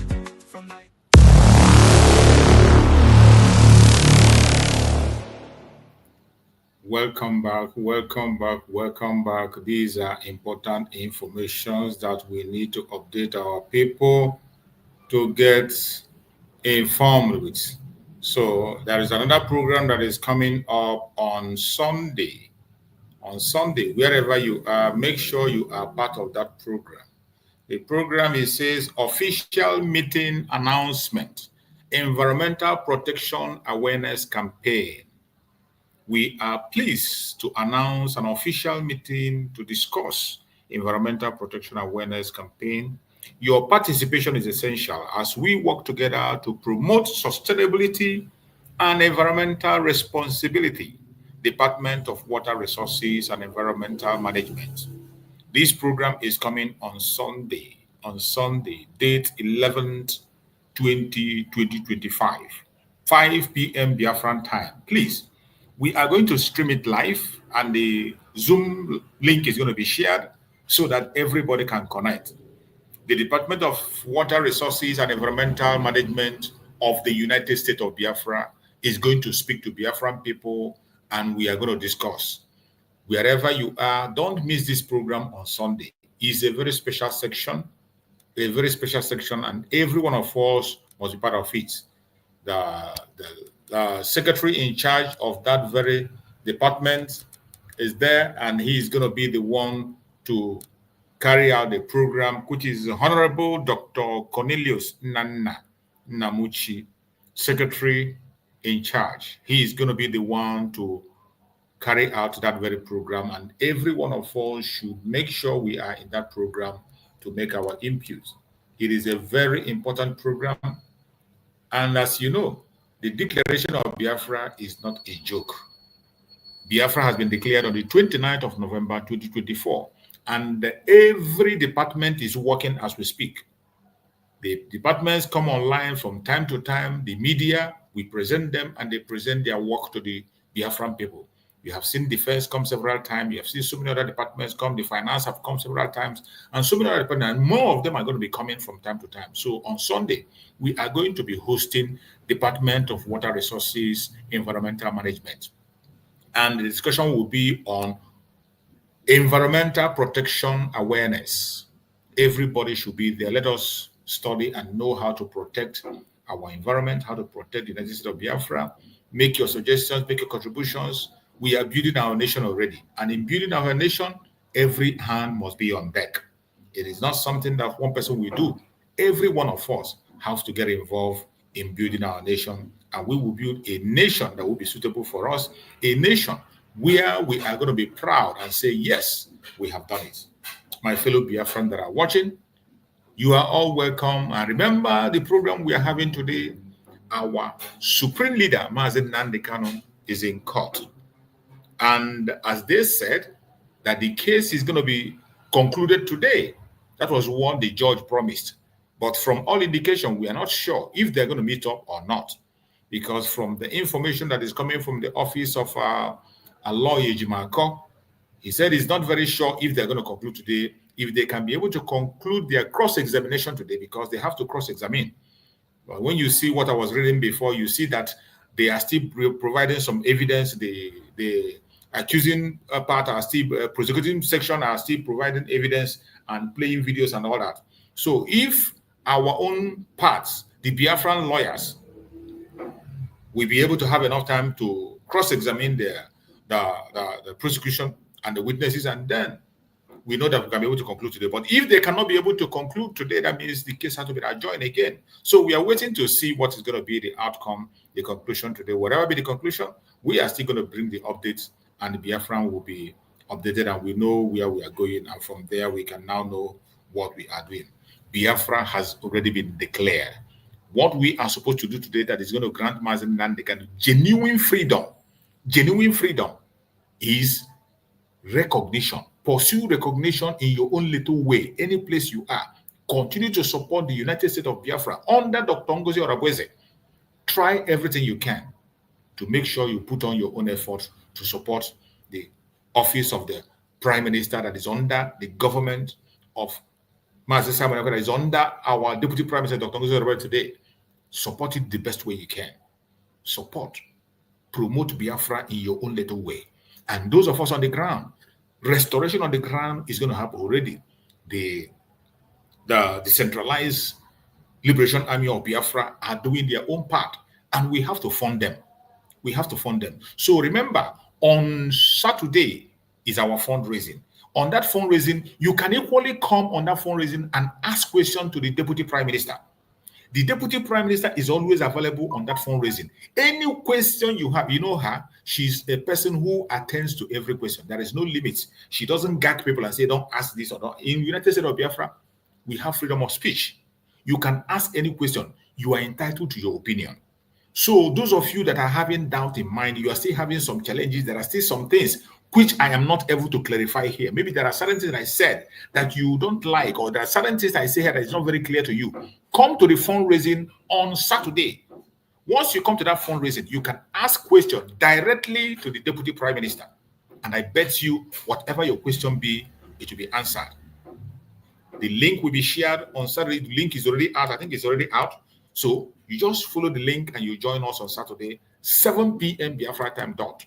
And whatever question you have, you will have the opportunity and time to ask, and also prepare and support the Liberation Army of Biafra the best way you can. That is the only way we can get genuine freedom. There is no other way. There is no other way. There is no other magic you can do to get the recognition or get restoration. It is by your effort, by my effort. There is no organization funding the liberation of Biafra. There is no government funding the liberation of Biafra. It is the Biafran people themselves that are funding their freedom. So I pray that every Biafran will stand up and begin to do what they are supposed to do so that we can get to our destination. So while we wait for the update and hearing from what is going to be the conclusion or whatever they're going to say, let us hear from our beloved sister Ojugo. Maybe you have something else to say. My beloved sister Ojugo, give us another word of advice to Biafrans while we wait and while we begin to plan on what to do and how to summarize. Give Biafrans some word of advice. My beloved sister Ojugo, if you have time there, I think you should be at work now. Maybe she's already engaged at work, but if she's free, she can give us a word. If you're there, my sister Ojugo, unmute yourself and speak to us. Let's hear you if you're there. But if you're busy, then we can now go to my brother Christian. My brother Christian, are you there?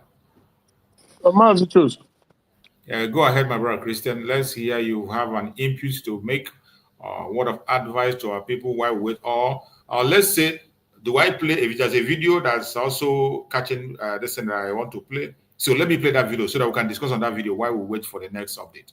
Okay. Yeah, this is a video that was made by one of the members of the House in the House of Assembly. And, you know, when we are talking about the atrocity of the insecurity in Nigeria, they don't talk about it. Just like Akonyo said, they have succeeded in making the media to pipe low on the insecurity in Nigeria. They don't tell you exactly the way it is. They never say it. As we speak, many places in Nigeria today are under the control of the terrorists. Yeah. It is worse than what it was during the time of Jonathan. But they are trying to paint it and make it look different. There is nothing different. It is worse than can ever imagine. Hundreds of people are dying on a daily basis in Nigeria. But the government have succeeded in making the media not to report it. They underreport it when they want to report, and they make sure they got to hold it on that direction. The world knows about this because the international community, the world, they have their satellite on the air. They are watching, they are seeing the migration of the terrorists into Nigeria. They see every movement, but yet they kept silent because, after all, what you call your name, what you say is your name is what people are going to call you. Since Nigeria have chosen the path of destruction, they allow the country to be destroyed. It is their own benefit so that they will have chance to exploit as much as they can. Let us hear this confession from a lawmaker in the House Assembly. Then we can now talk more on it. And I think since you are from Borno, let's allow you the person. Doctor. But you're from the same state. I'm not sure you're going to speak on the same subject matter. Mr. Speaker, Go ahead. I represent the extremely displaced and highly victimized constituency of Chibok, Dambua, and Goza. Mr. Speaker, honorable members on record, including the 82 not yet recovered Chibok girls. Mr. Speaker, I'm talking as a victim of the recent resurgence of an insurgence of Boko Haram. I was in my constituency on Saturday to sympathize, to condole with the people that lost their lives as a result of this sporadic, uninterrupted attacks in my constituency. In Pulka constituency, part of my constituency, 10 peasant farmers who went out to scavenge for what we call firewood. Peasant farmers were slaughtered by Boko Haram members, and 5 are still at large and 3 are critically ill in the hospital. In Chibok, 14 peasant farmers were attacked in their community. In less than a blink of an eye, they reduced 14 people to 9. These people are running with their brand new motorcycles, using brand new AK-47s to kill people while they are running for their own lives. In Isge, I lost 2 military men, a captain and a senior officer, as a result of Boko Haram insurgents. In Kamburu, I lost 2 men and 1 military officer as a result of Boko Haram insurgents. In Wajiroko, I lost so many constituents. We lost so many constituents because Boko Haram is using armed drones. Let it be on record. They are. Did you hear that? Yeah. Boko Haram have advanced to be using armed drones. Mm-hmm. These are the people that they are rehabilitating, putting into their military. After they rehabilitate them, they will go back and begin to exercise what they have learned in Boko Haram. This man is telling you now that they have now become more sophisticated than they have ever been. But when you go to their government, they are telling you that they have already conquered them, that they are almost defeated. I want you to pay attention. Listen to this man. We lost so many constituents because Boko Haram is using armed drones. Let it be on record. They are using armed drones, weaponized drones, which the Nigerian army is not using. In other words, did you hear that? They are more sophisticated and advanced than the Nigerian army. Yeah. They are more sophisticated and advanced than Nigerian army presently as we speak. They are better equipped. They are more advanced than them. They are better equipped than Nigerian army. I lost people in Wajiroko. We lost people in Wajiroko as a result of Boko Haram insurgents. This is the few I can give you, just a tip of an iceberg as far as my constituency is concerned. I observe one thing. Boko Haram is fast coming back, worse than what we had in the past. Take it or leave it. Did you hear that? This is a report from the front line that they are coming back now more than what they had in the past. More equipped, more sophisticated, more stronger, more men. This is a lawmaker making this confession. But you can never see this in the media. You can't see them talking about this issue in the media. Boko Haram, ISWAP, or whatever name you call them, they are coming back. Let us do something serious in order not to go back to our days when 22 local governments out of 27 local governments of Borno were occupied by Boko Haram. Imagine. Imagine. Honorable members, we should be complacent. Rome used to be the greatest empire on the world, but it was destroyed by the complacency of the Romans because of their inability to take things serious to deal with their enemies. So as I'm speaking to you, personnel, there are no Nigerian army personnel. They don't have enough personnel to face these boys. That is the truth. They are committed. They never see anything. They are very strong in their own stand, but unfortunately, they don't have enough personnel and equipment to face the Boko Haram. I have seen it. Nobody reported it to me because I went to my constituency on Saturday and...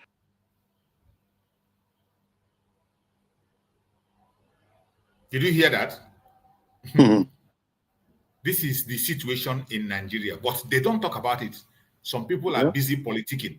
They are busy doing one thing or the other. Just like the one you talked about, the NNJ, where he was interviewing one elderly man in his church. Yeah.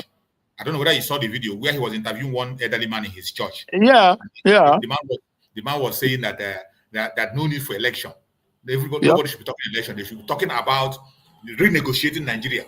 But you see why I don't pay attention to these people like that on NNJ and co. At the end of the day, this same NNJ will bring P2B in his church to campaign. They are part of the problem, not part of solution at all of them. Exactly. But when they want to draw class, when they want to go viral, they will just come and pick one item and begin to talk about it. Look at how you just brought that old man. And the old man was saying there is no need for anybody to talk about election, that all of us should now focus on renegotiation of Nigeria. And everyone was clapping in the church. Not true. But just wait, when the election starts, this same man will be the person to give his platform to politicians to come and campaign. These are a bunch of criminals, everyone, false people. Everyone, none of them is truthful. Not even one person. Go ahead, my beloved brother Maxwell, Christian. All those people really, all these, all of them, and like I said, they are just part of the problem, not solution. Because I will remember before the 2023 election, that's how he came out saying this and that, blah, blah, blah, that God this, that nobody will steal the election, that this and that. He endorsed P2B because they were all obedient more or less, but they were there, right there under their nose. They did what they did. Tinubu and his people. So my brother, these people, if anybody listen or rely on them, you are in big trouble, because I don't see them any different from the main problem in the look. For example, there's this place, I've seen it few days now, and it's still on YouTube. You probably must have seen it, where there's this huge, massive land space with the Boko Haram and their men with their military convoy and armored car. You've seen it, right? Massive. It's like a I won't even say village, maybe like a town, more or less. And you know that territory is not in it's in Nigerian territory. You know that? Exactly. So the question is, why did Nigerian government not send their military to go and flush them out there? So they allow them to continue to coordinate or to build their arms and everything, to plan and strategize, and they instead of going there to deal with them, face them head on, they allow them there. It's like from there they are capturing territory to territory, local government to local government. They are just slowly but surely they are moved. So the other day also I said, look, that what I suspect, quite frankly, is that the Afghanistan style invasion is coming. That is what is leading up to. That is what they are building. It doesn't happen overnight. Slowly but surely they are chipping in. They are conquering, capturing, building, and they are moving slowly. But they already demonstrated that they can come into a military barracks and just ransack and slaughter and made away with arms and personnel. So they've shown that the capacity that they can. So it's a gradual process, but they are getting there. The thing is that, like I said, that every region, every zone have to get up and do something, because it's coming. So if you don't do anything, you're going to be the big victim when it happens, because they will just go from house to house, and they will just impose whatever they want to impose on people. If you don't accept it, then you know what is going to happen next. Just as it happened in Afghanistan, we saw it happen live when America ran away, and left their arms and ammunition behind. Till this day, they ran. And some Afghanistan people, some of the people, when America was running away with their plane, they were hanging on to, you saw it, they were trying to hang on to the plane to run away from the country because the enemy has taken over. So this is what mark my word, bro. This is what they are building that is coming. And all this media, you see, all of them, they don't talk.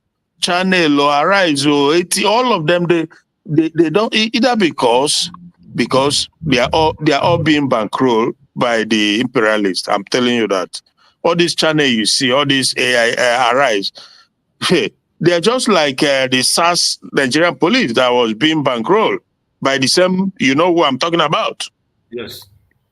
So that is why they don't speak about this thing. Every morning you see them in channels TV or all these other things, they will be acting as if everything is okay, but it's not okay. They are not asking questions. Nobody is holding the military, Musa and the rest of them, or Tunubu or whoever it is, that why is it that in Nigerian territory, the terrorists not only that why is it that they occupy so much space and you don't go there? You bought Tokuna jet, you had Alpha jet, you have so many. Why you don't? That exactly. Yeah. You see what I mean? This is Nigerian territory, right? Yes. But they just leave them. They allow them to continue to regroup and to build in this territory. Why can they? How? So why is it that the Nigerian military cannot come to this place and take them head on, one-on-one, and just do it, battle it out? No, they just surrender the place to them. Instead, they will say that they will take some of them, say that they are repented soldiers or rehabilitated, whatever. They put them into the military. While they are there, they are seeking information, strategizing, and sometimes they will hit and they take the ammunition. They go and they increase in their firepowers, and it's just incredible. Trust me, bro. The government their hand is in it. They are complicit. Nigerian government, whoever is in charge, whoever is running that country, they are complicit in this doomsday that is coming. I can't say that enough, because for you to allow this type of thing in your territory, in a country, allow this, which country? Tell me anywhere in the world where this is possible. You don't go after them. Rather, you are going after a very dark man. Rather, the idea says, go and kidnap just another.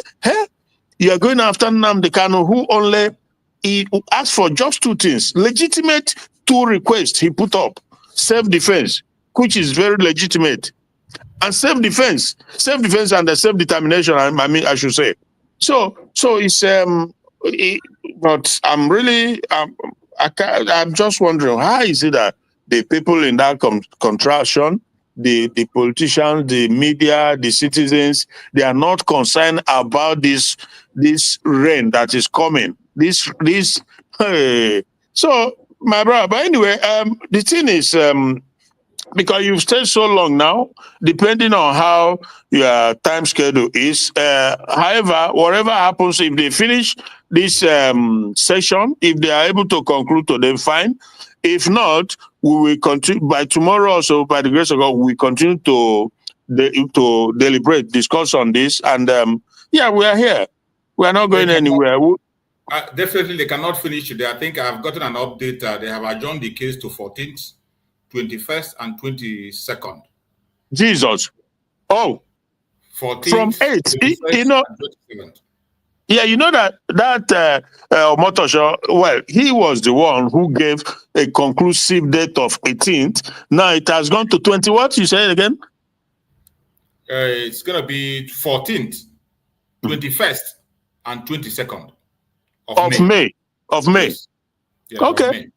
Well, so obviously they've shifted it a little longer now, but that's fine. We'll be waiting and watching. Let's see what Tunubu and Yoruba and what they do, because they've been on this journey with the Northerners. So the ball is in their own court now. Here, Tunubu appointed his own brothers, So, and meanwhile, he freed his own brother too, Sunday Igboho, who was on the same path, more or less.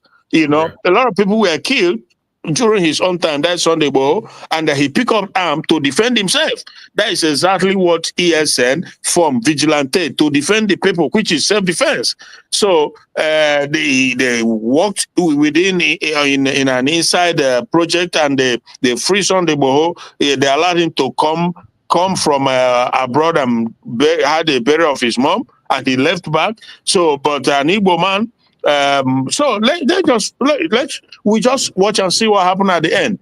It's not today that this thing has been going on. During the Civil War, they trusted upon the Igbo. The same Yoruba and the Northerners, they gang up, and so we just be following. These things are there for we follow everything, my brother. Thank you so much. Thank you so much, my beloved brother. And before I allow my sister Ojugu to speak, let's list the update we have. They said the witness PW2BPB has ended his latest testimony. However, the defense has proposed to go into full cross-examination of witness on Wednesday, while they gather information on whether or not those who were killed were as a result of Mazi Nnamdi Kanu broadcast or other causes. Although the prosecution team insists on accelerated hearing and cross-examination of the witness today, the defense team want the cross-examination to happen on Wednesday so they can gather info and be well prepared. The presiding judge also is of the opinion that accelerated hearing be enforced. However, Agabi San points out the need for info gathering before cross-examination of witness. Hence, tomorrow, Friday, will not be ideal. That was why they finally reached an agreement that the case has to be adjourned until 14th, 21st, and 22nd of May this very month. So we will proceed on that, because just like the defense counsel said, they need time to get informations. You can't just hijack them like that and tell them to come and defend and cross-examine. You know how many years it took these people to go and begin to pick a voice message and all whatnot and video. So we have to do our homework also before we defend. Yeah. So that's why they have to be given time. They don't have to rush them and say, because we want the case to end today, and so therefore they will just come and say whatever they want. This case is a very serious one. The whole world is watching, and we don't want to make any mistake. So the decision to extend it more, I knew right from yesterday that they can't be able to finish it today. Definitely they can't be able to finish it.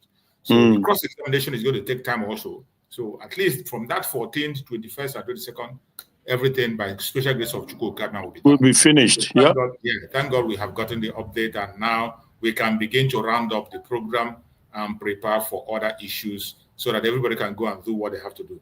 Our sister Ojugo was here. She's out again. Sister Ojugo was here and she's out again. So my brother Christian, give us your closing remark. Let's take the closing remark and round up the program so that you can get on with other activities. Yeah. I already was agitating to leave. But anyway, so thank goodness we have now this date. This postponement, we have it now. So, but again, by the grace of God, we'll be with you tomorrow. And we just have to keep going. And for every Biafran, we will have to continue to support the USB government. We have a government. We just have to continue to push on, So there's and like I said, we thank God the way things are playing out, because you cannot be in a country where you continue to be subjugated, you continue to be treated differently with double standard. When it comes to these people, you do act differently with others. So it can't just continue, and it's been going on forever. So we'll just watch and see what happens moving forward. So that is the thing. But thank you so much, Brachus, for your effort, your doggedness. Just let's keep going, and we'll never give up. And at the end, victory is ours, because I can't So we don't. We are just, what we ask is normal thing. It's not too much to ask to be free. It's as simple as that. Thank you, and God bless. Thank you so much, my beloved brother Christian. I appreciate you for your support and all constantly being here and encouraging Biafrans and also helping us to analyze issues. Thank you so much. So we have our beloved sister Victoria Nweke. Victoria Nweke, you are here. So please, beloved sister Victoria, can you take the mic and speak to us? You are late and we're almost rounding up here now. So you're welcome. Please go ahead and speak to us, sister.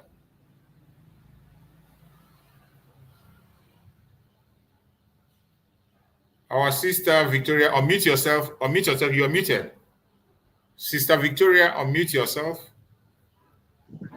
Are you hearing me? Yeah, we can hear you now. Go ahead. Okay. I say good morning, good afternoon, good evening, depending where you are, dear friends. We thank God for everything that is happening. Yes. Choose when you came every day by day. You are here talking. Hi, God bless you for that. See? Updating us everything that is happening. May God bless you and bless your family. You see? Make an example together. To make this now, wherefore every update in what court. Postponing everybody knows that everything is not going to end today. All Biafrans, the genuine Biafrans know that everything is not going to end. We know that there must be we are watching them, know what they are going to do. Yes. In everything that is going to happen, God will take glory. Whether they know this Mazi Nnamdi Kanu, or whether they know the new Mazi Nnamdi Kanu, God will show you what they are this year. This year, say, of course, something must happen. And so shall it be. He say? He said, yeah, I'm around the breeze. I can see it from the breeze. I know. Thank you so much, my sister. Thank you. Thank you so much. Thank you so much for that input. So, my fellow Biafrans, I appreciate everyone that have been patient with us from the beginning of this program up to this time. We have come to the end of the program, and as we all know, we will come back again next time to continue. Not just next time, tomorrow. This is a daily program, every blessed day. If you are here and you have not yet subscribed, please subscribe, and again, click the notification bell. Touch that your notification bell, touch it again, so that whenever I come online, you will get the notification and you join us. So many people are not getting that notification. Maybe their notification have expired or you have not refreshed it. Refresh your notification so that whenever I come online, you can join us and we can start early and end on time. I appreciate everyone that have participated. May Chukwu Okike continue to guide and protect everyone that was part of this program. We pray for our Deputy Prime Minister, Dr. Ngozi Oraweze. We pray for protection, for strength, for wisdom, knowledge, and understanding. We pray also for our Prime Minister, Mazi Simon Ekpa Njoku, wherever he is. We pray that Chukwu Okike will continue to guide him, protect him, strengthen him, and secure him. We also pray for our Supreme Leader, Mazi Nnamdi Kanu, who is today facing the Nigerian court. We know that he is innocent and they have no charges against him. They are persecuting him unnecessarily, and I believe he's going to join us very soon. May Chukwu Okike guide and protect our Supreme Leader, Mazi Nnamdi Kanu, strengthen him wherever he is. No weapon formed or fashioned against us shall prosper. Thank you so much for being part of this program. See you again tomorrow by the special grace of Chukwu Okike. Thank you and stay safe.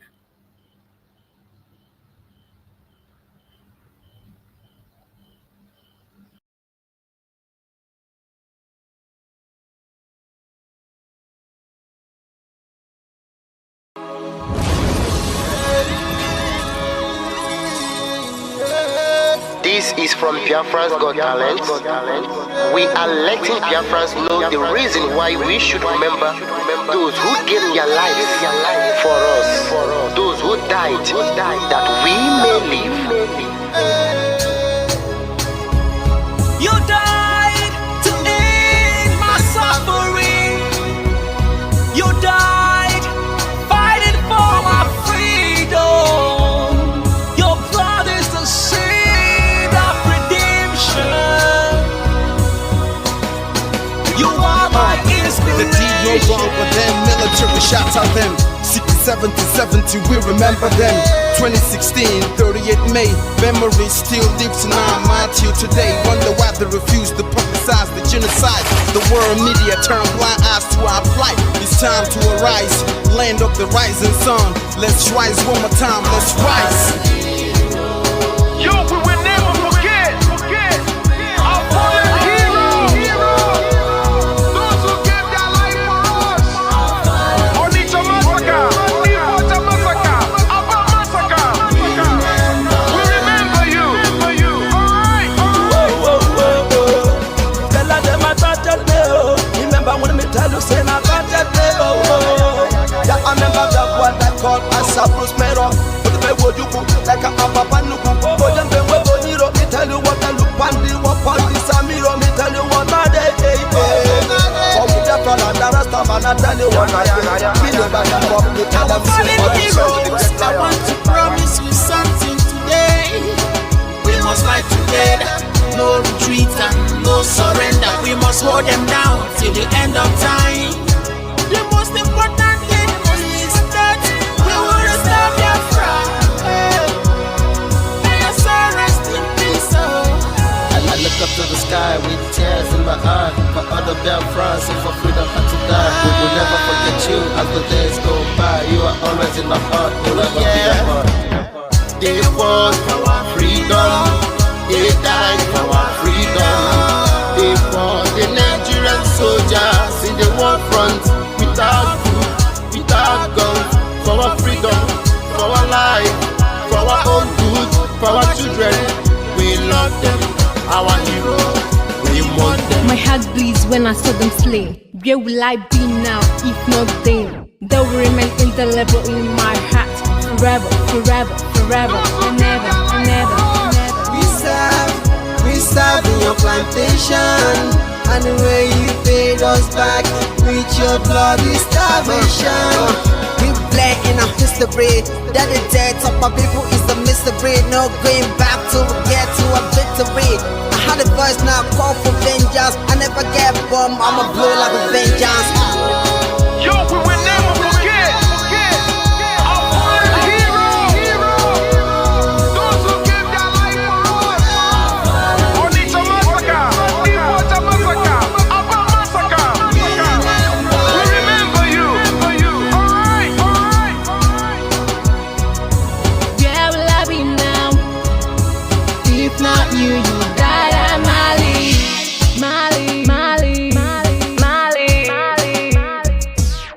Then we are starved to death because of our freedom, and they paid the debt for our freedom. Flag high for those that died in the genocide, fighting for you and I.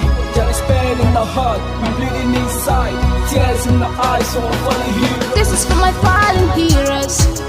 Give them a motivation, people. It's like I'm looking at myself in the mirror. Cause to be a cast, I need to be a nurse. If we did not retire, They pay the ultimate price. They die for me, for the freedom of my unborn child.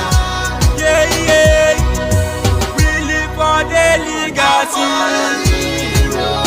Yo, we will never forget our fallen heroes. Onitsha massacre, Iwata massacre, Aba massacre. We remember you. Alright. Yo, we will never forget our fallen heroes. Onitsha massacre, Iwata massacre, Aba massacre. We remember you. Alright. Yeah, put the flag in the air. Never be afraid. March on, cause we are more than conquerors. Yeah, you know what it is. We must revenge, and we must stand to represent who we are.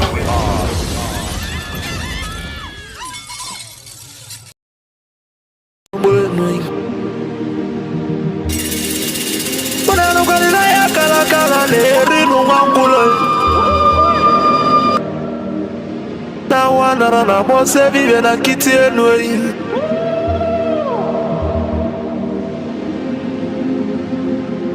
na tụlaje ebe a nọ ma abụlive emeleme o ji mekwu na atụla na ebe ọvụ ịmalụgo nọ n'ụgọdọ nke ọgọdọ nye na ọba ehule ndị Igbo na-atụ n'ilu n'ahịa kara aka na-akwa na-eri n'ụwa ngwụlụ amatala iwe ọsọ jere fụta mgba ka nchụba dị yali ma ha bụrụ eziokwu elu na-agba akara aka elu ego n'ezi elu n'ụbọchị akara aka elu ego n'udezi maka na aba abane n'ụwa aralụ n'ute eyi ụmụ Biafra kụnye elu ụmụ Biafra kụnye elu ụnanụkwara igbe ọnọ n'ụlọ mọnọ n'ezi bịa kere enu ọnọ n'enu lira tọnọ na ndagwurugwu senyi tọnọ n'ugwu ụgbọ na-ata ya ka anyị were ofu obi wee nataba n'ụba anyị maka na anyị ụkọ n'ụwa milion wee gba ọfụfụ ma ha bụrụ eziokwu enyi n'aka ndị kwọta mmiri aka egbe agwachasị enyi ka aka ezu ezu ọpa bụrụ ebe wee lụta mmanụ ụmụ Biafra kụnye enu ka anyị were ofu obi wee nataba n'ụba anyị maka na ofu obi agbaka mma n'ala anụgo n'onwe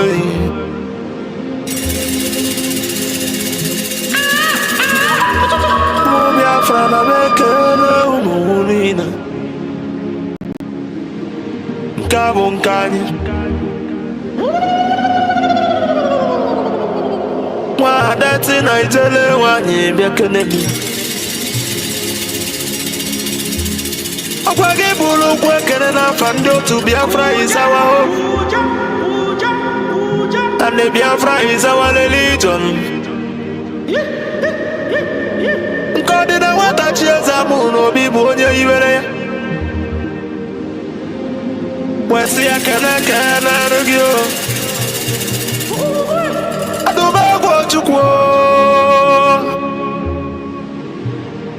ike mba one of Biafra land mmanwụ be m odogwu n'elu akara ya dike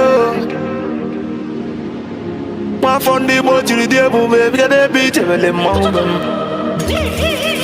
abụzikwa odogwu eji mara Igbo niile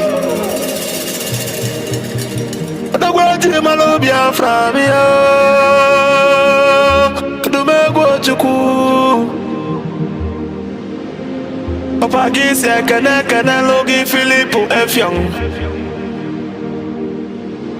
abụzikwa nwoke kwuru okwu wee kwụsị okwu si na Biafra ya ekunye na ya bụ Biafra ya tụrụ ugo wee nata mana bụrụ na ya bụ Biafra ekunyigo n'ọkụ ọgụlị nwata n'aka na ele ọba gị isi ekene lụgo onye ndu Mazi Nnamdi Kanu Amadike Biafra kedu ebe ebe dike Amadike Biafra bịa n'ụlọ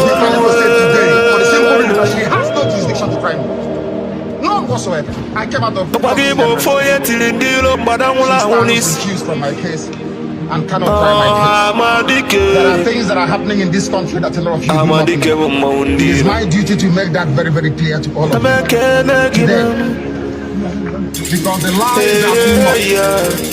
The lies are too much. I sent a petition to NJC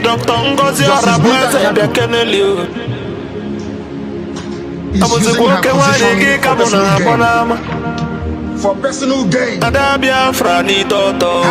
and her husband are facing corruption charges. told them.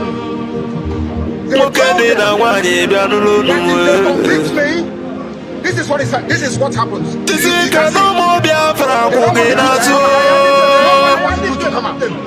Nobody wants to do this.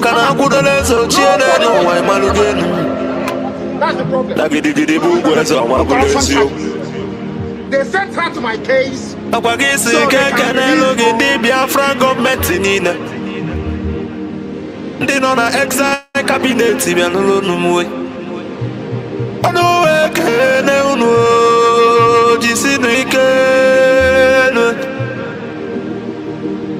Na chukunanda na ya ba unuba baka no ya sulo be ya to kai maluge nuoi jisionike kada kada lo mondi Biafran liberation army umuchuku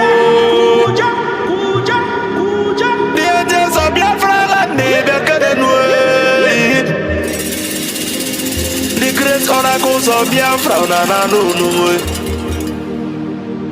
I don't wake no nama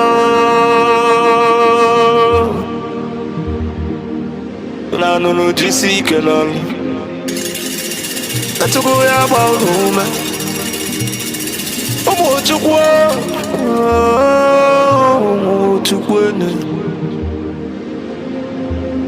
I say kana the Prime Minister H.E. Mazi Nnamdi Abuzi kwa batobi yo